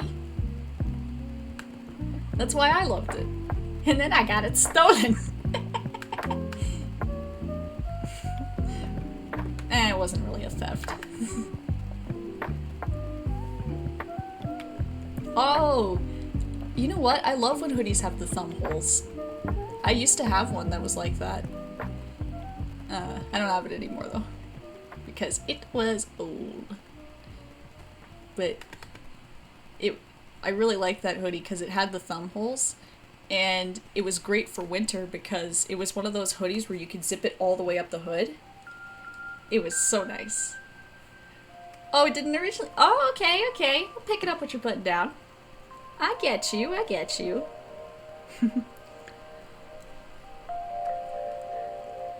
You don't have to give the hoodie back. It's okay. I've got like 15. I don't know. I have a lot of hoodies. I could probably find that one at a Walmart because I got that hoodie at a Walmart.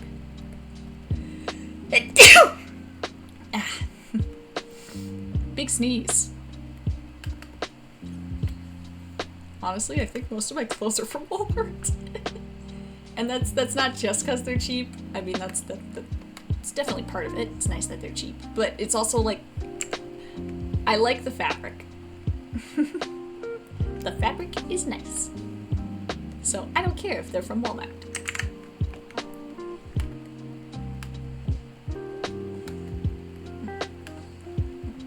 Come on. There we go. Perfect? Nah, not quite. Perfect. I changed one pixel slightly.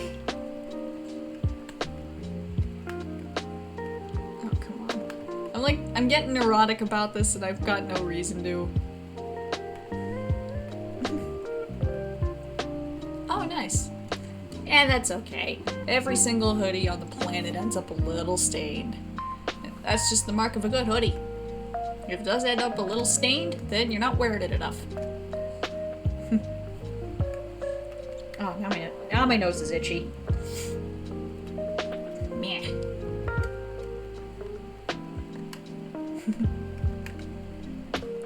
I think having a favorite hoodie is important.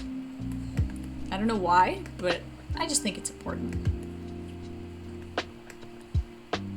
Or maybe it's kind of like having like the comfort blanket thing or whatevs. Oh my god, my nose is itchy. See, this is the problem. I have cats, and then I have cat fur on my hand, and then I scratch my nose, and then oops, cat dander. Now your nose itches.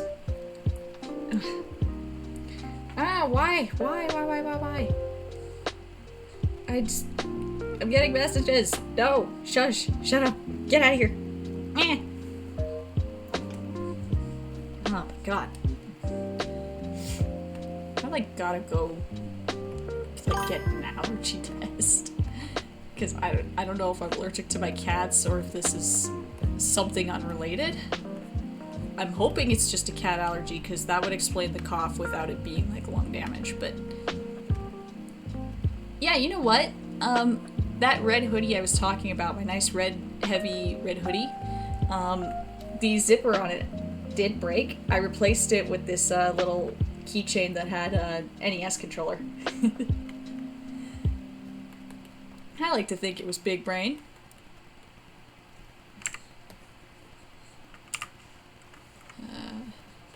Scooch this. Oh my goodness. I'm gonna have to like mute servers or something. Leave me alone. Yeah. Well, I'm glad you enjoy it. It's a very good hoodie.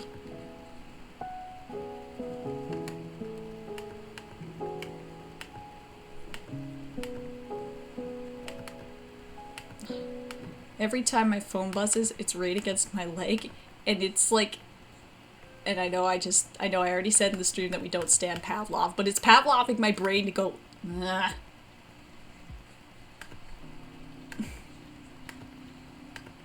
Oh, come on. I'm gonna have to like wing this thing somewhere, because like, it buzzes against my leg, and it's like, ah, stop it. I gotta like mute my phone when I'm, well, my phone, it does have the sound off, it's literally just the vibration, but the vibration of the phone ticks me off when I'm trying to stream. And it's such a minor thing, like this should not be pissing me off at all. And like, I'm not pissed off either, it's just, I just cannot handle it.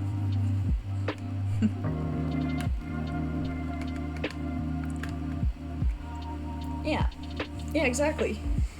Like, if you can fix something, why chuck it? You just fix it, and then boom, you get to enjoy said thing more. I try to fix things if I can. A lot of the time I can't, because I don't have the know-how. But if I can fix something, I try to.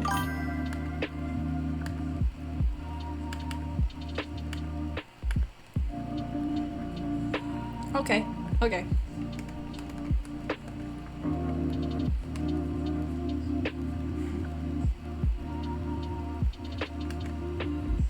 This is chill.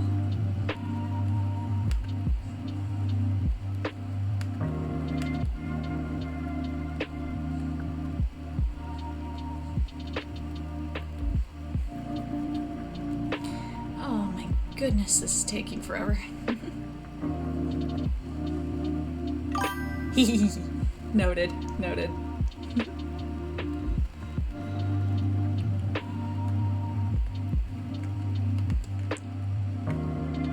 God, I gotta invest in some chapstick. Problem is I always either end up losing it or eating it. And then I don't have chapstick again. I also just don't like the feeling of chapstick on my mouth. It's just like, yeah, it's gooey. And then I end up getting rid of it. It's the same thing for like lipstick or like lip gloss.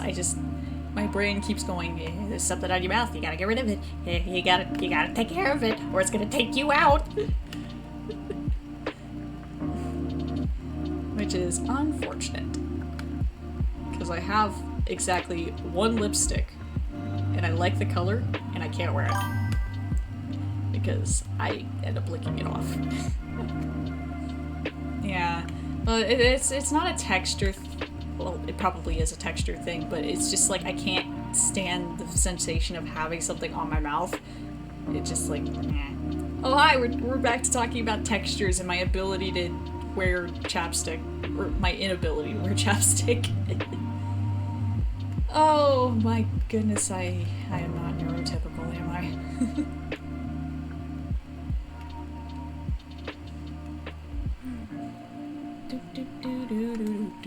Hot dog! This is definitely a lot more relaxed than last stream, when I was in Papa's Pizza Purgatory. Yeah. No, I know. I mean, I kind of expected, honestly. I know it's not a bad thing, but at this point it's like, alright, which flavor do I got? And, like, there are people in my family who have been diagnosed with various things, so it's like, yeah, it's only a matter of time. Like, my cousin and my uncle on my dad's side, they both got the ADHD diagnosis. And then apparently my mom's got the diagnosis, so I'm sitting here like, are these symptoms I'm experiencing, which are very similar to theirs, and very similar to other symptoms I've seen listed, possibly that? No, it's the me that's wrong. I don't know. Like I said, I'm on a wait list that may or may not exist. I just gotta find a psychologist or psychiatrist. I don't remember which one of the two does the diagnosing. And then just talk to them and go, hey, I'm having an issue, and I have a theory on what the issue might be, but you are trained to know about this, so what do you think? And they'll go, you're fine. And I'll go, oh. Oh, okay. It's just me then. Oh, nice. You got the wombo combo. Yeah. Well, I have one when you can have two. The brain needs novelty, but not too novel.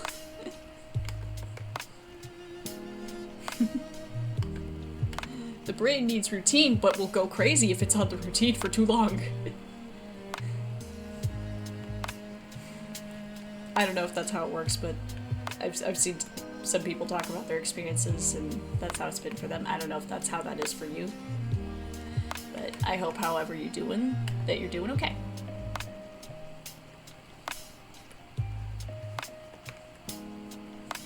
I just don't want to talk about things that I don't know enough about, because I don't want to be given any false information or false impressions. That's why I was saying earlier with some things, do your research and check my sources, because, well, my sources might be crap too. Can't take anything as absolute fact anymore because Google's got AI in it. Oh, okay, okay. Oh no.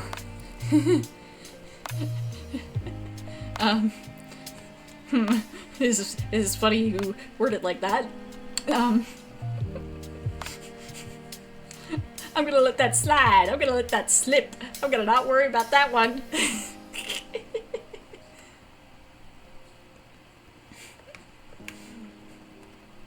Oh man.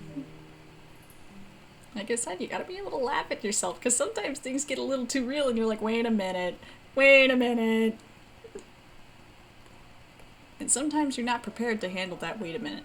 And other times you're fully prepared to handle that wait a minute, but other people ain't.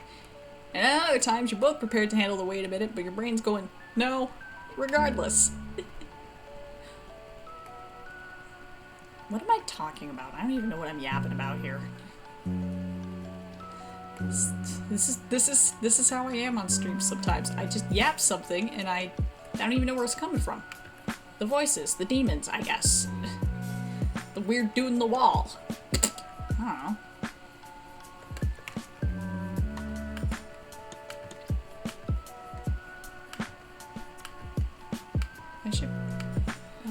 I should probably save here. It's been a little while.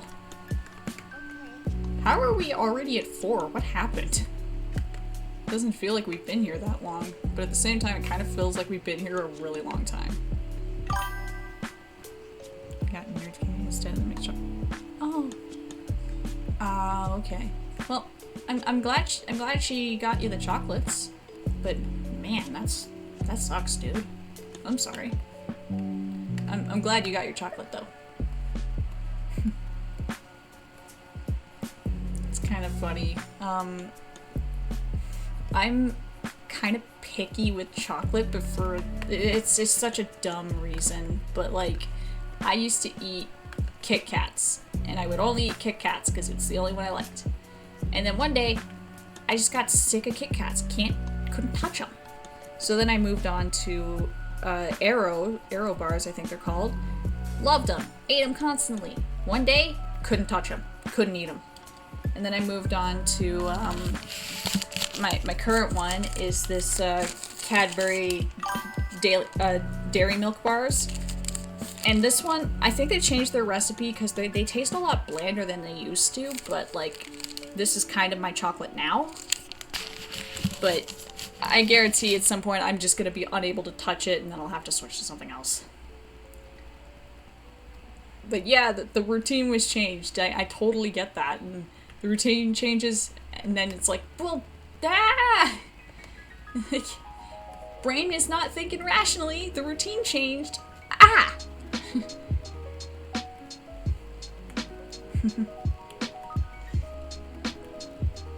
You know what? And I know this one's a neurospicy thing. I know for a fact this one's a neurospicy thing. But the one I hate is when, like, I'm gonna use dishes as an example.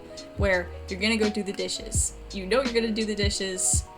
You're ready for that. You're going to do it. And then somebody says, hey, can you do the dishes? And your brain goes, well, now we're not doing it. Now we can't.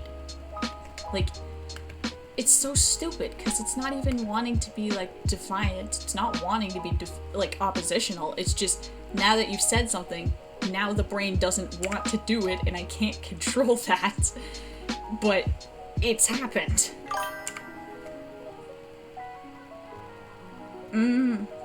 Okay. Yeah, the warning definitely helps. The warning absolutely helps. Like, I feel like having the warning before the routine suddenly changes is very important. But yeah, just like, I don't know what it is, but just, I'm gonna wash the dishes. Hey, can you wash the dishes? Now I can't! Because the brain says this is icky, horrible, cannot, nope. It's like, why? I don't wanna be getting in an argument or anything because I made a face now. Like, it's not that I'm not gonna do the thing, it's not that I don't want to do the thing, it's just now that somebody told me to do it, now my brain's saying, well, now we're not doing it, now we're gonna hate doing it. It's like, why? What is the reason? I have a problem with that one.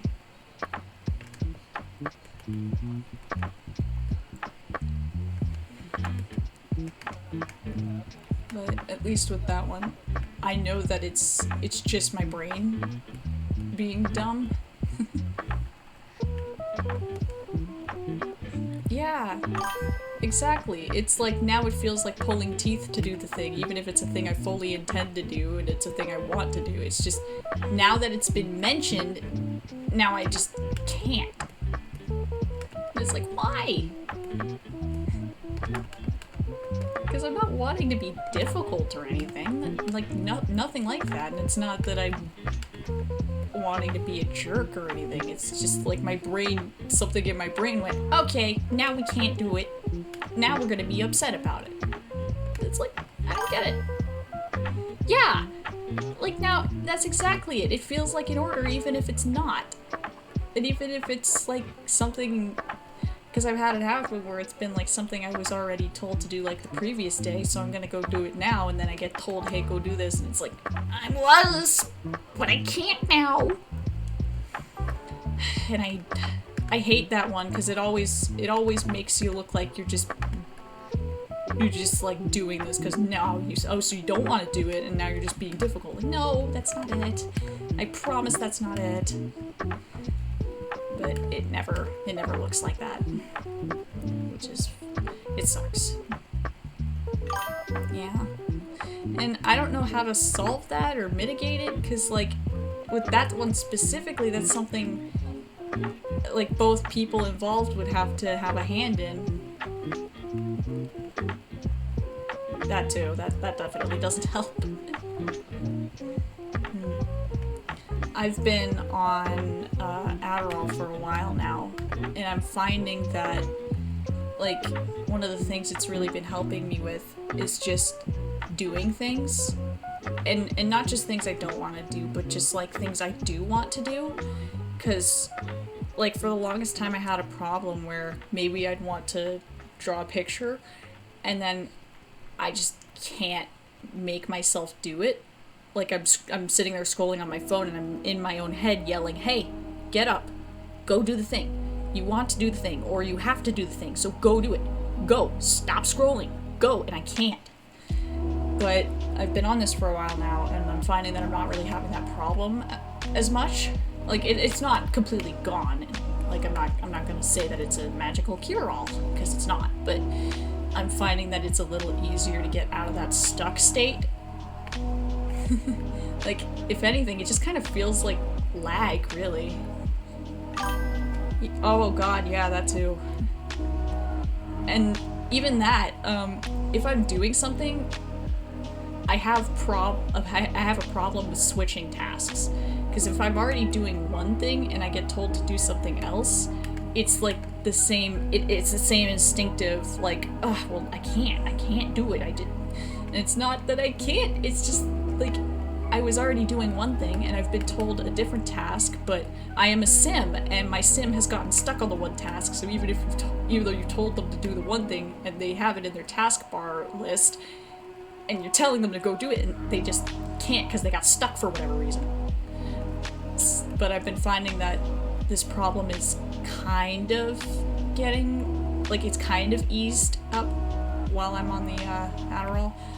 Like, I've noticed that when I go off of it, it's terrible. Like, I'll spend the whole day scrolling TikTok, and I don't want to scroll TikTok, and I'm not enjoying scrolling TikTok, but I'm stuck. It's like, no! I'm yelling at myself from inside my own head, go do something. You need to do something. Stop scrolling on your phone. You don't even want to be doing this. Why are you doing this? And I've had that problem for a very, very, very long time. That's been like a lifelong issue for me. And it's been the worst with like homework or whatever, because it's like, I have to do this. This is something I can't keep putting off, or this is something I can't put off anymore, so I have to do it right now. Come on, brain, do it. And it's like, nope, we're just gonna sit here because we're stuck. And sometimes we're just gonna sit here stuck and not even be doing anything. We're literally just looking at the wall. But can we start the thing? No. You're stuck in waiting mode. Oh man, yeah. That sucks. Oh, okay. At least you're able to barter. At least you can do that. That is good. That is good. I'm glad you're able to at least kind of work with your mom on that. So it's not just everyone ending up feeling like crap after. I'm glad that you can negotiate.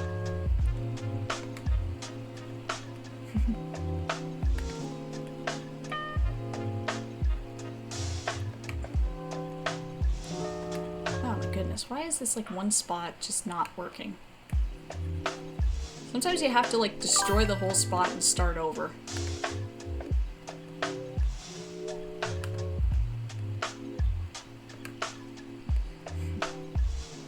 Oh, okay. Well, lucky you, there you go.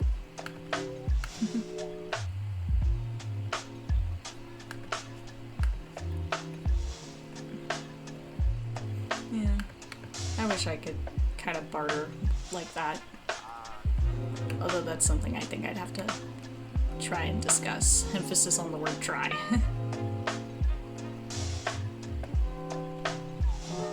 Yeah.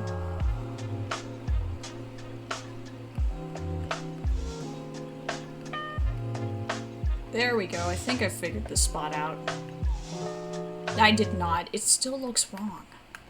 It looks wrong because it's too thick, but when I thin it out, I have a problem maintaining the curve looking correct. Oh, okay. Man, you mentioned food, and now my brain's like, we should get Dairy Queen. We have no feasible way to get Dairy Queen without asking for a ride, and there's a high likelihood that ride is not gonna happen.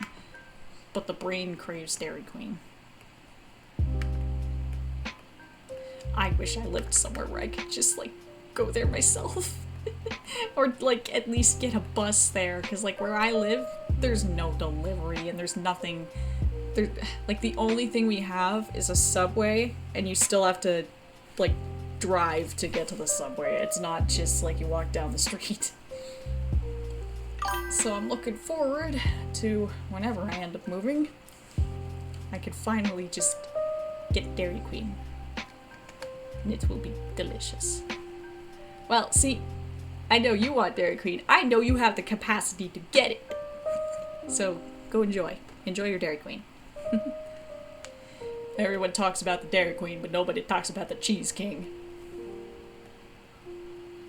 What the hell am I on about? Yeah. Wait, what? Really? There's no Dairy Queen in Massachusetts? What? I I gotta look this up. I'm genuinely, like, there's no Dairy Queen in Mass? What? Okay,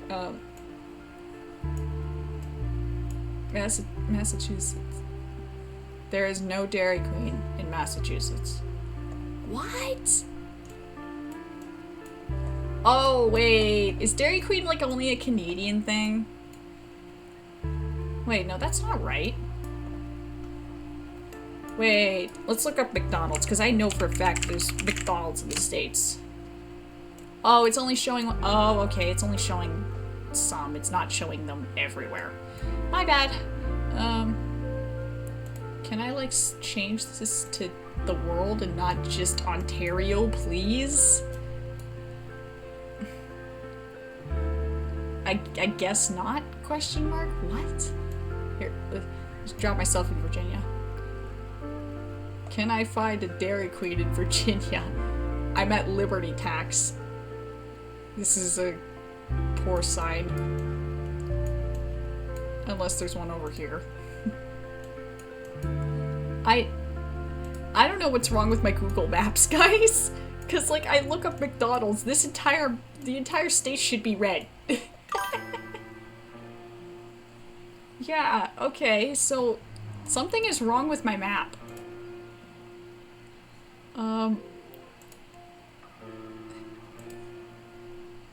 I don't want it just in Ontario. Can I search this just everywhere? Just worldwide? Just Dairy Queens around the world? Dairy Queens in America? Minneapolis. Yeah, this is the only one. This is the one Dairy Queen in America. It's in Minnesota. What? Why is my Google Maps busted? That's funny. Yeah. I don't know, I mean, like, apparently I cannot confirm or deny if there's a Dairy Queen in Massachusetts because I can't find any. Oops. Well, sorry guys, I can't look up locations. If I look up Paris, it'll give me some place in, like, New Brunswick.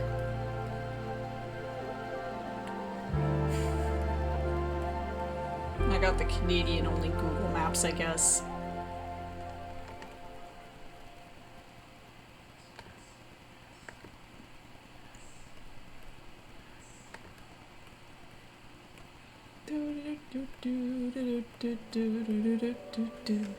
Someday I'll finish coloring this, and then I'll be free to draw something else. But not today! I'm stuck at this! This will be my eternal fate. I want to be finished with this, but every time I think I will, I won't. Oh, well there you go. See, they do exist in Massachusetts. Why do I feel like I said that wrong? Massachusetts. Yeah. That word has got too many consonants in it.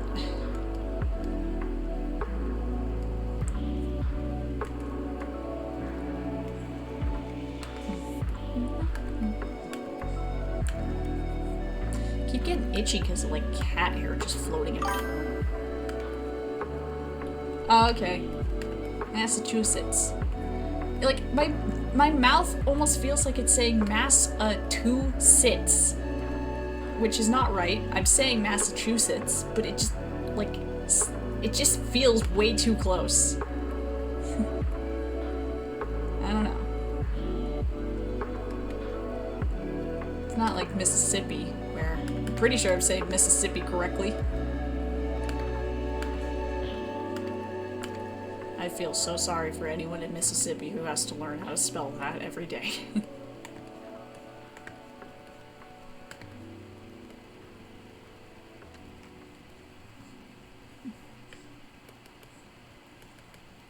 Someday I'll get through this art piece. Someday I'll be free to do something else. Then I will go do that.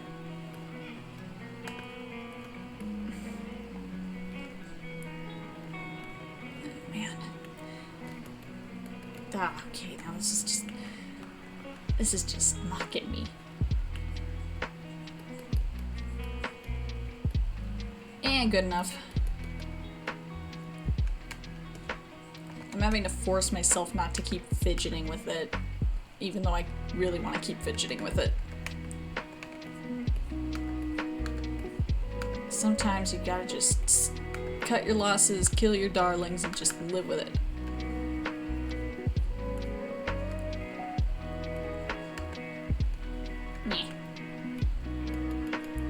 Alright, I think that sleeve is highlighted about enough. So I just gotta do that hand, and then it's on to the big stuff, which hopefully, and I'm not gonna guarantee anything, but hopefully that'll go quicker. Because it's just bigger areas. But again, I don't know. I don't know. I don't get it, and I don't understand.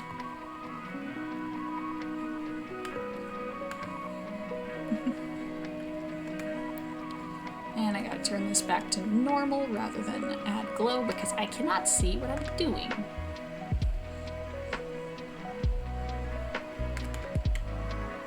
Actually, I don't need to go that intense with it, just like around the edge. You know, I've been seeing a thing on TikTok recently where people are, quote, discovering how to make their line art auto-color itself. And it made me laugh because they're using a technique that I've been using for a very, very long time. And what it is that they're doing, I'll just demonstrate it on our opposite canvas here. So what they're doing on TikTok for auto-coloring lines is, if I can get to my colors, thank you. What they're doing is they'll do their line art. So I'm just gonna like draw a little dude here.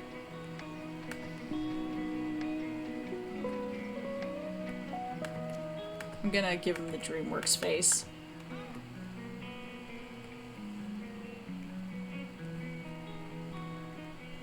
There we go. Nice little DreamWorks face. And I'll give him a little body, I guess.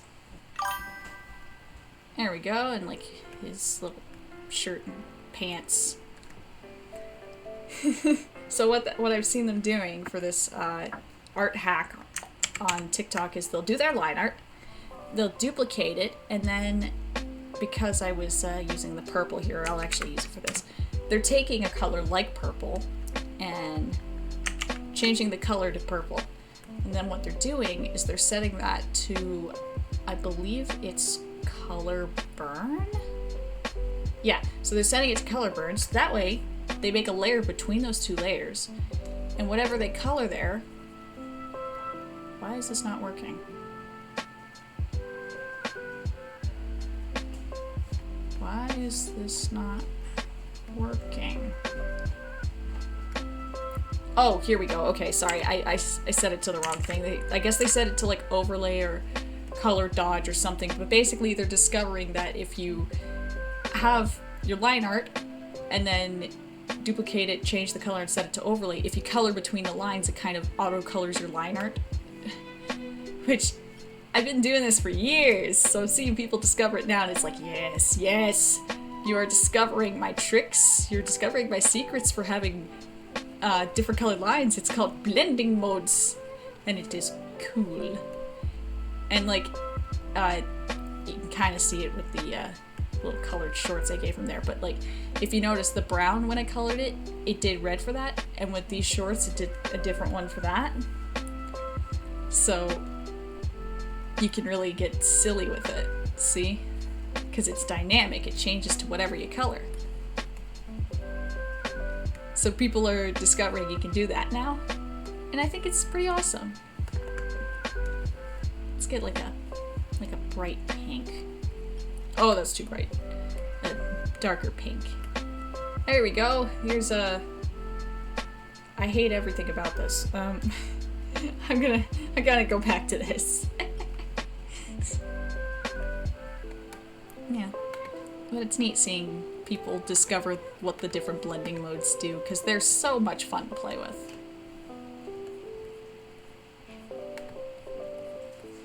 There. man, but like I said, I'm just looking forward to being done with this. Done with the shading on this. Ah, my face is itchy. I don't like that. I can't fix it.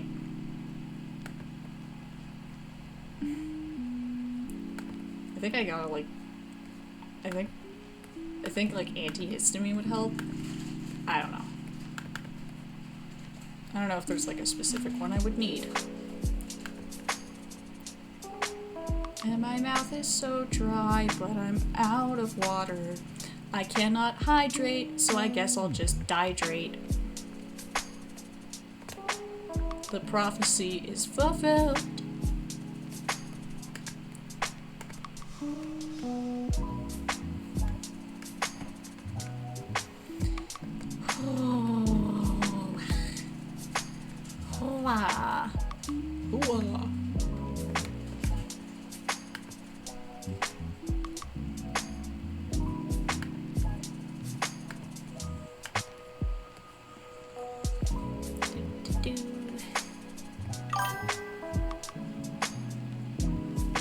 Yeah. Well, that's what antihistamines are. I just don't know if I need like specific ones.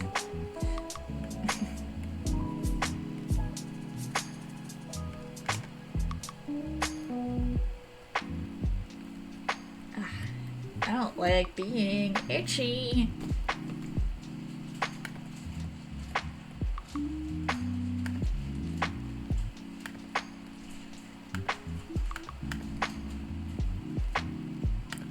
At the message in a second. I'm just finishing erasing this little line.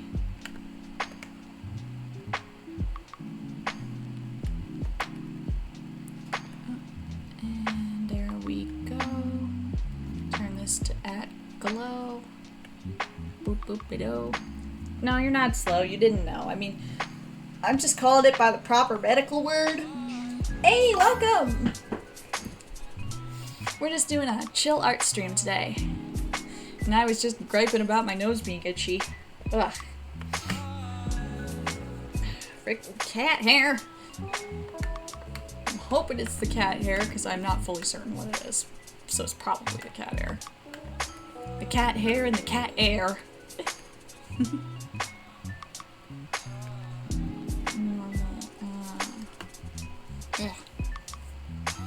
Being itchy sucks. 0 out of 10, do not recommend. Oh, nice. That's good. Love when things go swimmingly.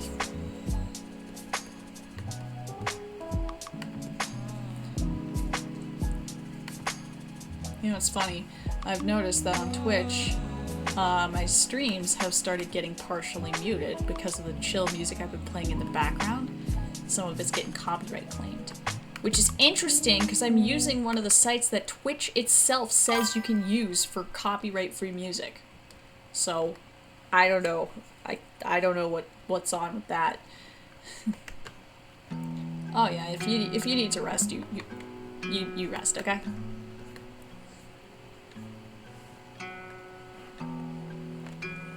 I don't know why, but the guitar in this song just reminded me I need to finish reading House of Leaves.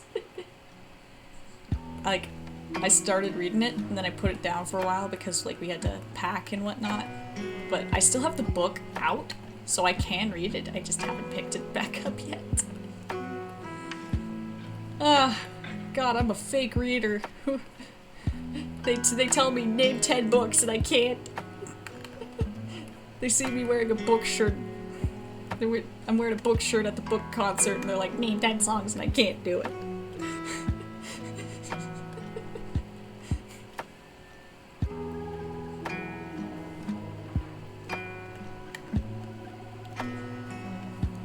Like,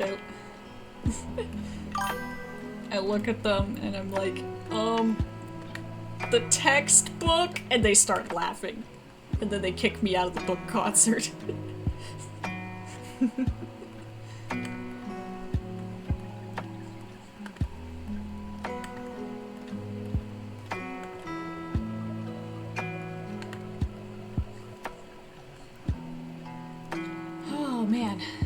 almost there. Almost there. Now we just gotta do the big part, which is the back wings, front of the jacket, pants and the waistcoat and the shoes. So we're just gonna take it one step at a time here. Soon we'll be finished. It might not be during the stream, but it will be finally finished eventually. Eventually.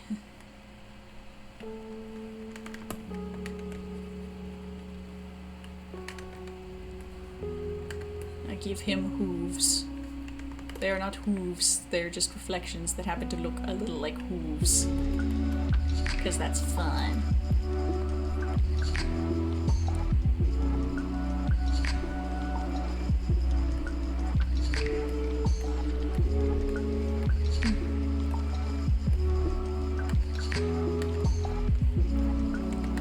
Yeah, there's a movie I've been meaning to watch. I've been meaning to watch Death Becomes Her.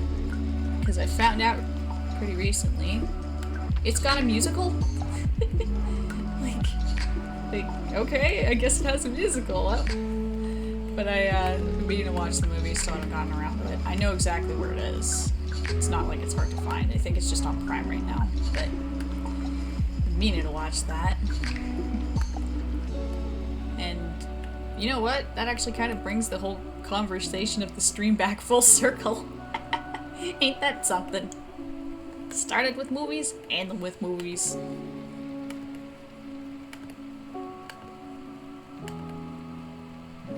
Okay. That's not perfect, but I can fix that.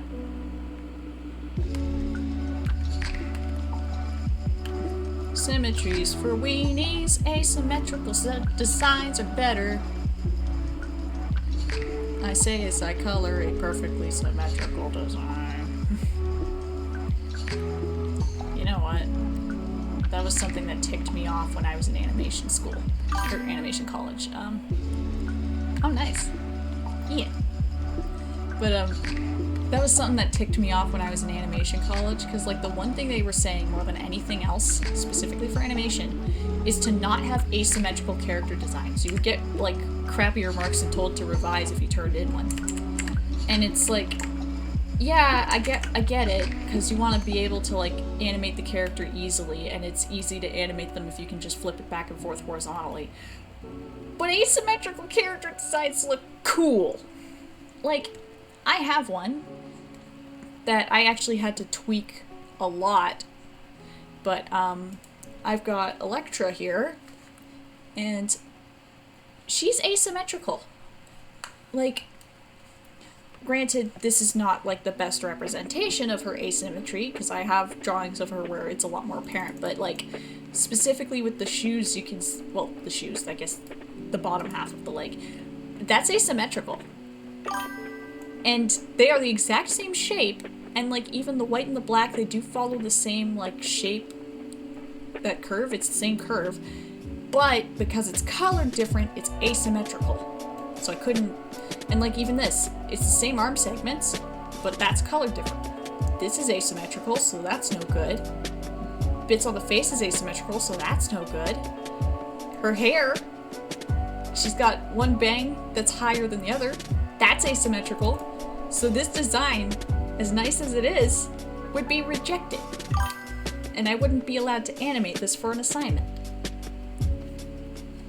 Is that not the stupidest thing?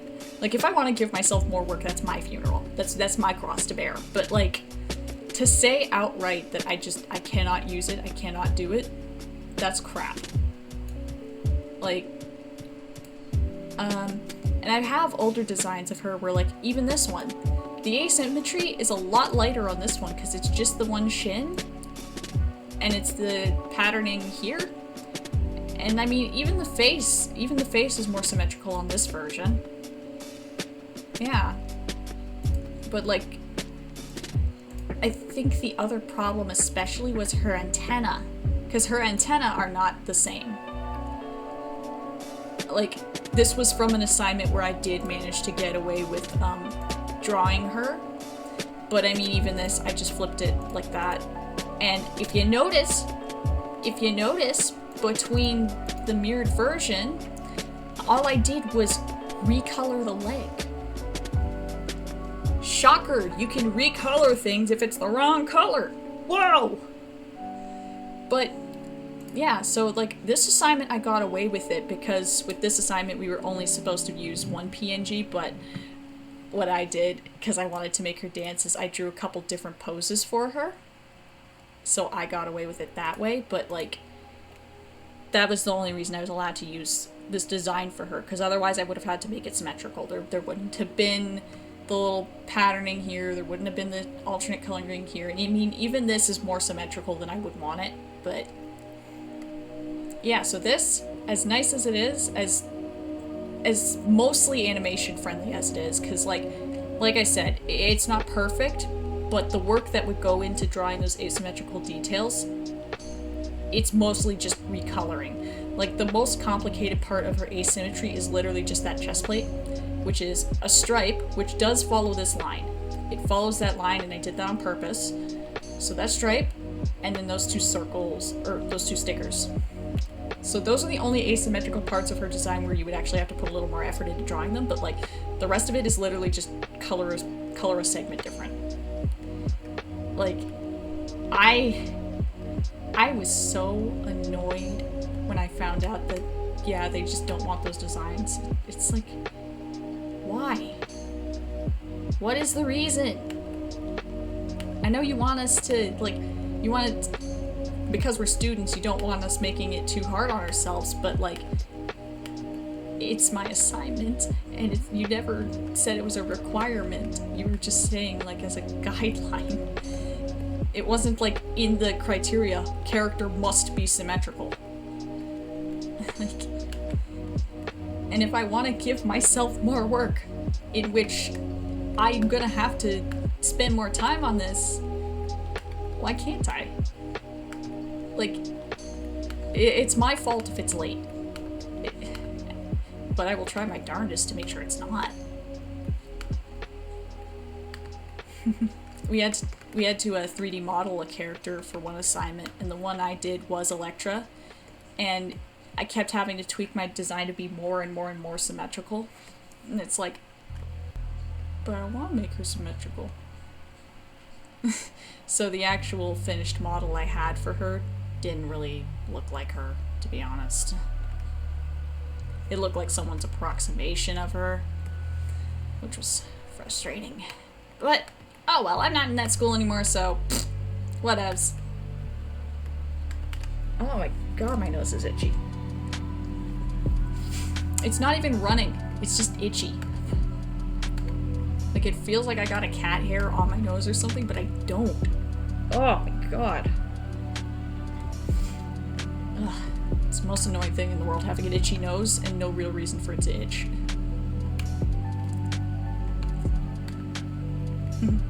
You know what? I've actually got another example for a character that I can actually share with you guys here of something that I did for an assignment. If I can find it. Because there's no guarantee I will be able to locate anything.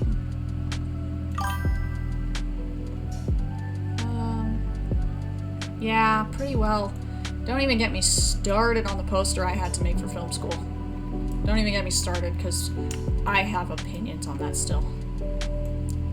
Oh, okay, I found it. I found what I was talking about. Not the poster, but something else. So, I had to... Why did only one file open? I had two selected. Anyway, whenever it freaking loads. Alright, this guy. I'm gonna turn the background off so he's a little easier to see. But anyway, his design is not perfectly symmetrical. I mean, like, the tears in the pants there were a little different, and then, like, the bugs are not symmetrical because there's one on this arm, and there's one lower on that arm, and then there's the one on the shoulder. And the hair streak, that's important, the hair streak. He's not symmetrical. Asterisk. I turned this in for an assignment, and I got away with it. I was allowed to turn this one in. Because this assignment was more about coloring, so values, they had to be strong, different values, as you can see, they're decently different. I mean, I probably could have made the eyes and the teeth and whatnot a little darker, but whatever. It worked for this. And then I had the flat colors, which, yeah, you can tell apart the yellow from the white, even if on the value scale they're not too different. So that was with the flat colors. And then we had to do shading, and I had some fun with that. And then we had to throw a texture on it, so I threw it on the suit, which I probably could have done the texture a little better, but yeah, so this is the only asymmetrical character design I've ever been able to turn in, and even then it's very much tweaked, because if we go back to this one, you can see that he doesn't have the rips in the pants, the boots are a lot taller, it's an actual tail now rather than being the bug. The bugs are absent entirely, and the air streak, it's more in the center than being on the side like that. It's more centered, so not necessarily asymmetrical. But yeah, that's the only character design I've actually gotten away with some asymmetry in it, which is frustrating, but yeah, you gotta take the wins where you can get them.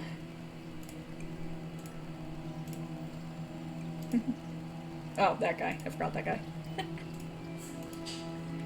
Oh man, you know what? Now I have to complain about film school. So, we had to make posters at one point, and all we were told, I'm gonna have to draw an approximation because I don't think I have the poster saved anymore, but I'll draw an approximation for you guys because you guys are cool. You guys get it. You guys understand. So I'm gonna make a new layer here. So I'm just going to do an approximation of what my poster was. It's not going to be anywhere close to it, but we had to make a poster. We weren't given, like, much criteria, just that, like, you had to have your title, and you had to have, like, you know that how some posters have that block of text where it's, like, directed by, produced by, and then, like, other film information? We had to have that, too. So that was, like, the only real criteria for the poster. So what I did is... That's not right. I made a poster that was styled more like the old posters. So I had that border around it because I like that border. I don't know. I just really like that border. So it was like that.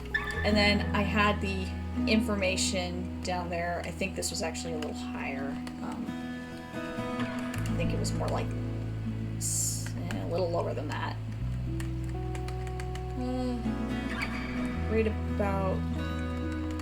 Right about there-ish, I guess. So I had all my info down here. And, like, it was supposed to be like a horror poster, so we had, like, your main person there. And I don't remember the exact pose, so I'm just gonna... approximation. And I know they had a book of some sort. And, like... because we had to have a person in the poster, like, we weren't given complete, like, go buck wild. We had to have, like, a person in the poster. So it was something like this.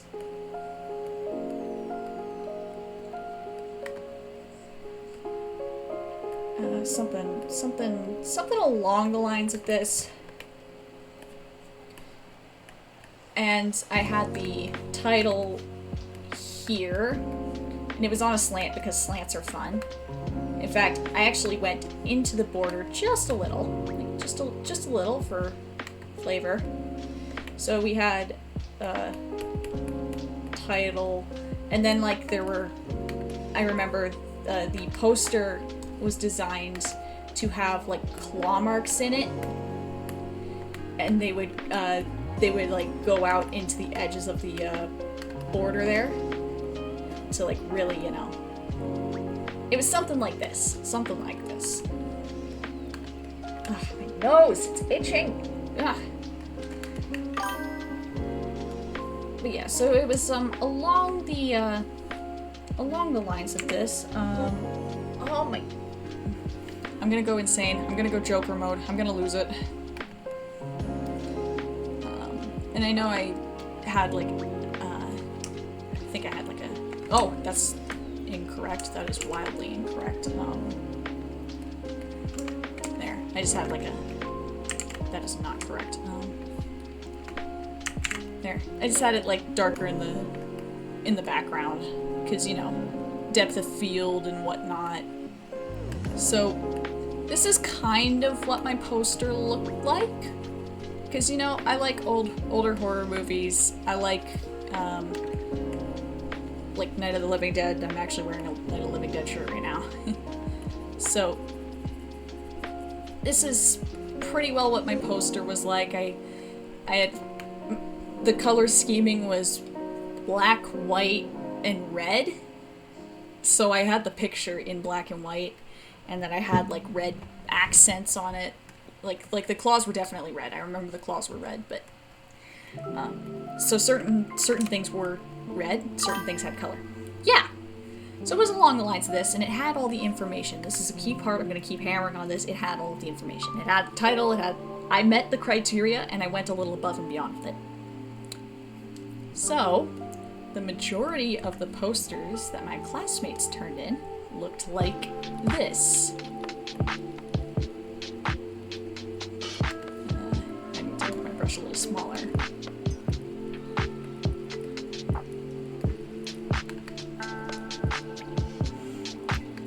Just get the crossed arms.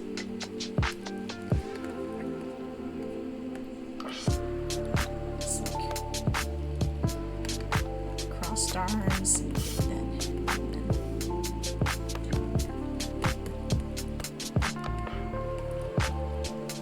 and then maybe if they were a little zesty, they would have a little bit of a gradient, but it was giving Netflix posters. Like, you know how when you're scrolling through Netflix and you're just looking at the movie titles and whatnot, how it's just like that?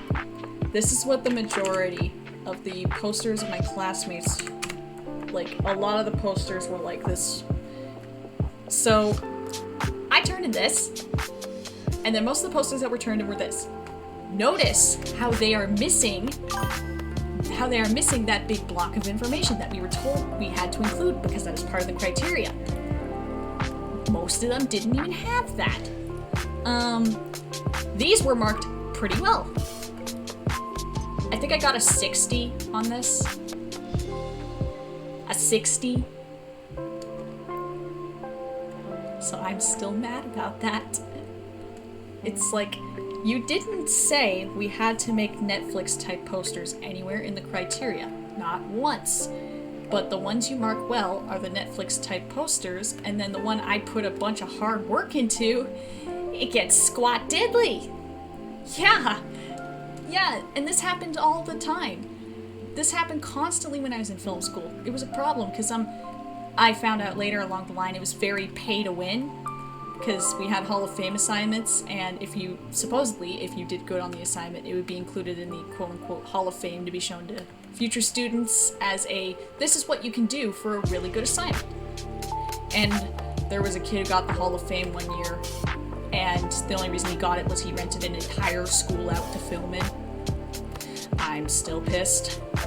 I'm not saying that I should have won it. In fact, I don't think I should have, because there was a kid, he did like a time loop thing. It was really cool. He should have gotten it. But like it was a very pay to win school. So here I am using a camcorder while the majority of my classmates either have DSLRs or legitimate, like, on the set film cameras, those big things. So the majority of my classmates have DSLRs or the big cameras. I got my little camcorder, and they're using the latest version of Premiere Pro. I got my CS6 version, and they're able to hire people as extras. I got my brother, or I can just clone myself on video, because I know how to do that. So, yeah, pretty much. I mean, it was very much, if you have money, you're gonna get a good grade. And if you don't have money, tough shit. Just do better. And I did better, and I didn't get a better grade. But I did get a better education when it came to troubleshooting issues, because I had issues constantly, because, well, I'm working with older stuff that's not exactly compatible with the new stuff, so I got to learn how to fix these problems and how to do a lot of these things manually, whereas they would just click a button and it does a thing. but I learned how to do it manually. So I think I got a little more out of it than they did. But what do I know? I haven't really kept in contact with a lot of people from that class anyway. Actually, no, I haven't got contact with any of them. Now that I'm thinking about it. Oh well. I didn't really make a lot of friends in film school. That's okay. That is a-okay. But, yeah, so don't go to the Toronto Film School. Do not go there. In fact, I only found out later, after I'd gone there, that they doctored their reviews on Google.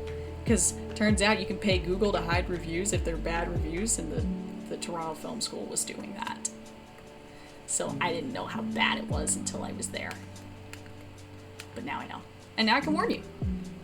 Yeah, because if you go to Reddit and just see what past students have said about the Toronto Film School, not good. Not good. Not good at all.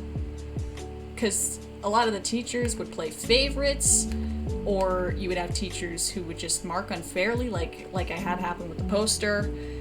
Like, it was interesting. It was very interesting. Yeah. I had one teacher who I really, really liked, and he was my film history teacher. His class was the only class I got 100% in, because, well, I know the material. And I really liked him, and right after I finished his class, he died. And it was like, God damn it, the one guy I like, the one guy who's fair about grading, he's dead. Shit. He was a really good teacher, though. But it's like, why? What are the odds? The one teacher that's decent, halfway decent, the one teacher I get a good grade in his class, and he's... Oh, well. I mean, I like to think we were friends, to a certain extent. I mean, as much as a teacher can be friends with one of their students.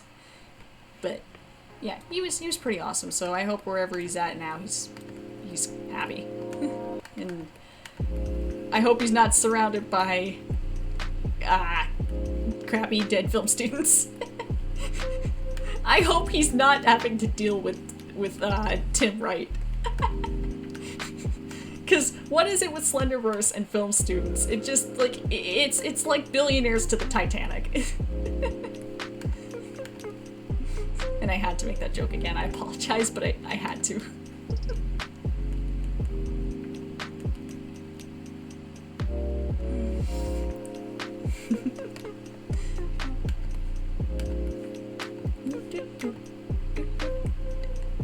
Definitely gonna close the stream off here soon.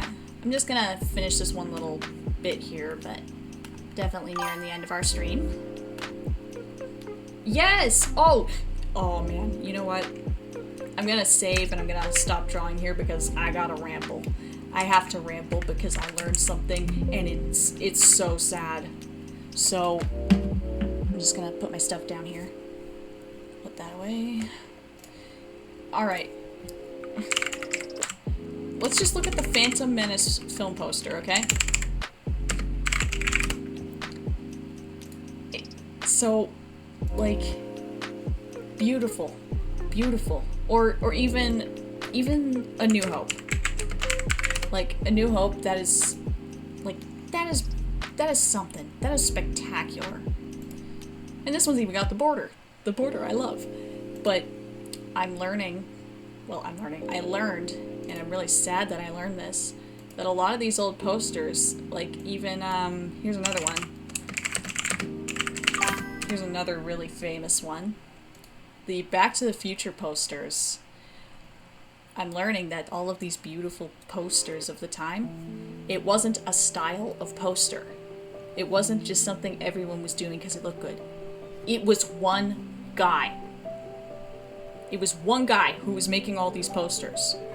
And I think he just either retired or he died, but like, it was one guy making all of these beautiful posters. Yeah! And like, that's so screwed up! I thought this was like a cool art style, but no! It was one guy! What do you mean it was just one guy? So I fear for the future of movie posters. I mean, it's already not good.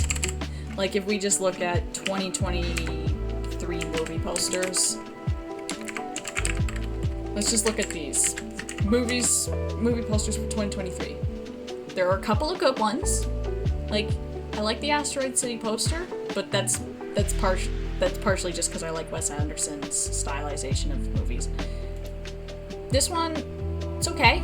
It's okay. It's a decent poster, but a lot of posters are just kind of big. Well, all right. I picked a bad year. 2023 actually wasn't too horrible with posters. Now that I'm looking at it, let's go to 2022.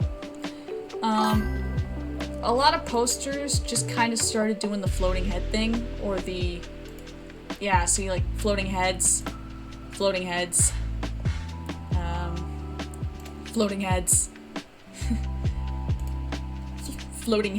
singular, but that became the style, unfortunately, and, like, even this, if you take the text off and you have no context for what's going on here, it looks like a Marvel movie poster.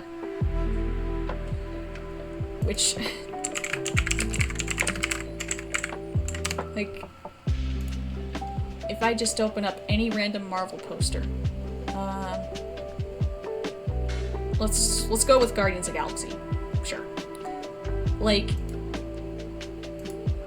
if you don't know any better, if you don't know that the context of what these movies are, like, all of these posters just kind of start to blend in with each other because they're all floating heads. They almost all use the same gradients. Like, they also just start to melt together, and it's like, meh.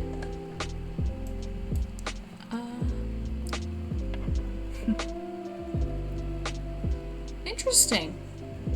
I didn't know that. I'll have to look into that with Pokemon. Let's look at the Batman 2022 poster.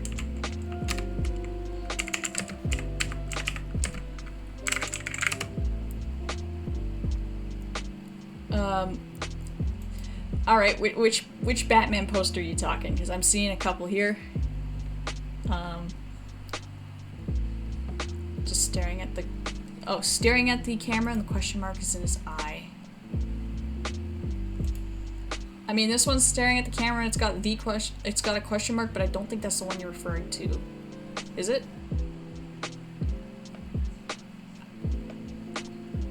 I don't know. It's not terrible, but it's just the face. Oh, this one? Is this one the one you're talking about?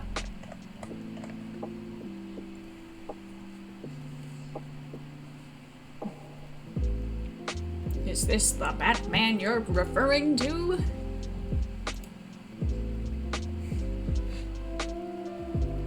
Oh. I'm not gonna lie to you. I don't even see the question mark. I'm gonna open this and zoom in. That is so hard to see.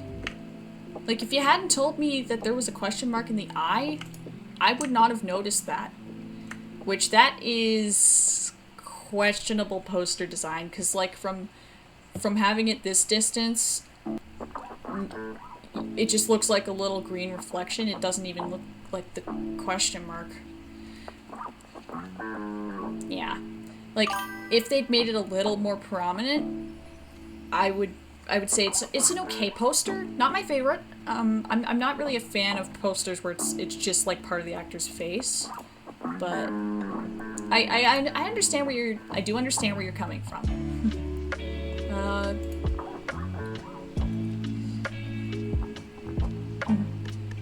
The Riddler with the envelope. Oh, the Reanimator poster. I love this one. It's so bad. Reanimator as a whole is just so bad. So this is the original poster. Notice how it's not green. I don't know why the original poster is not green, but they did change it in later reprints to be green, which I very much appreciate. So there's this one, that's the main one, and then there's this other one, which is, it's, like, they're both bad posters, but they're good posters, if that makes sense. Like, personally, this one's kind of neat too, but I think this was just fan-made. Here's your Floating Heads poster. This one is a head floating in a dish, but that is also not the Reanimator poster, because, well, that's not Reanimator. Yeah! I like seeing when people do their own... I love this version of it. I think this is definitely one of my favorites. Like this one, top tier, but something about this one. I just really love this one, and when you buy the disc, a lot of the time this is what'll be on the cover of it. This one's not bad. I think this one's also fan-made, but that one's not bad. Oh, this one shows up a lot too. Yeah, that one shows up too. I've seen this one, but I don't see this one often. And you can kind of see why. It's not that great. They tried to do the same thing with Beyond Reanimator's poster, but like it doesn't hit the same. It doesn't have the same juice. It's not quite there. This one's not bad. I know this one's fan made, but it is kind of neat. And I know this one's fan made. I don't know. I kind of like it. It's very simplistic, but it's got a vibe to it. It has a vibe. The black and white of holding the head. You're not talking about this one, are you? No, that's not him holding it. Black and white one of him holding the head. I have no idea what you're talking about. Yeah, 'cause like the one where the head is being held, that's not him holding the head. And that one, that's not an actual poster, that's just, like comic art, I think. Yeah, no, I get ya. Oh, here's another floating head one. Hey, that head's actually floating. And then the Bride of Reanimator posters weren't bad either. Like, this was the main one. It's okay, not my favorite, but this is top tier. This one's top tier. Like, I love how they compose this one. That one's just cool. But those are the only two Bride of Reanimator posters I've ever actually seen. Because I'm seeing other ones here, but I never saw those ones. Just those two. And then, it's a real shame they never made a third Reanimator movie.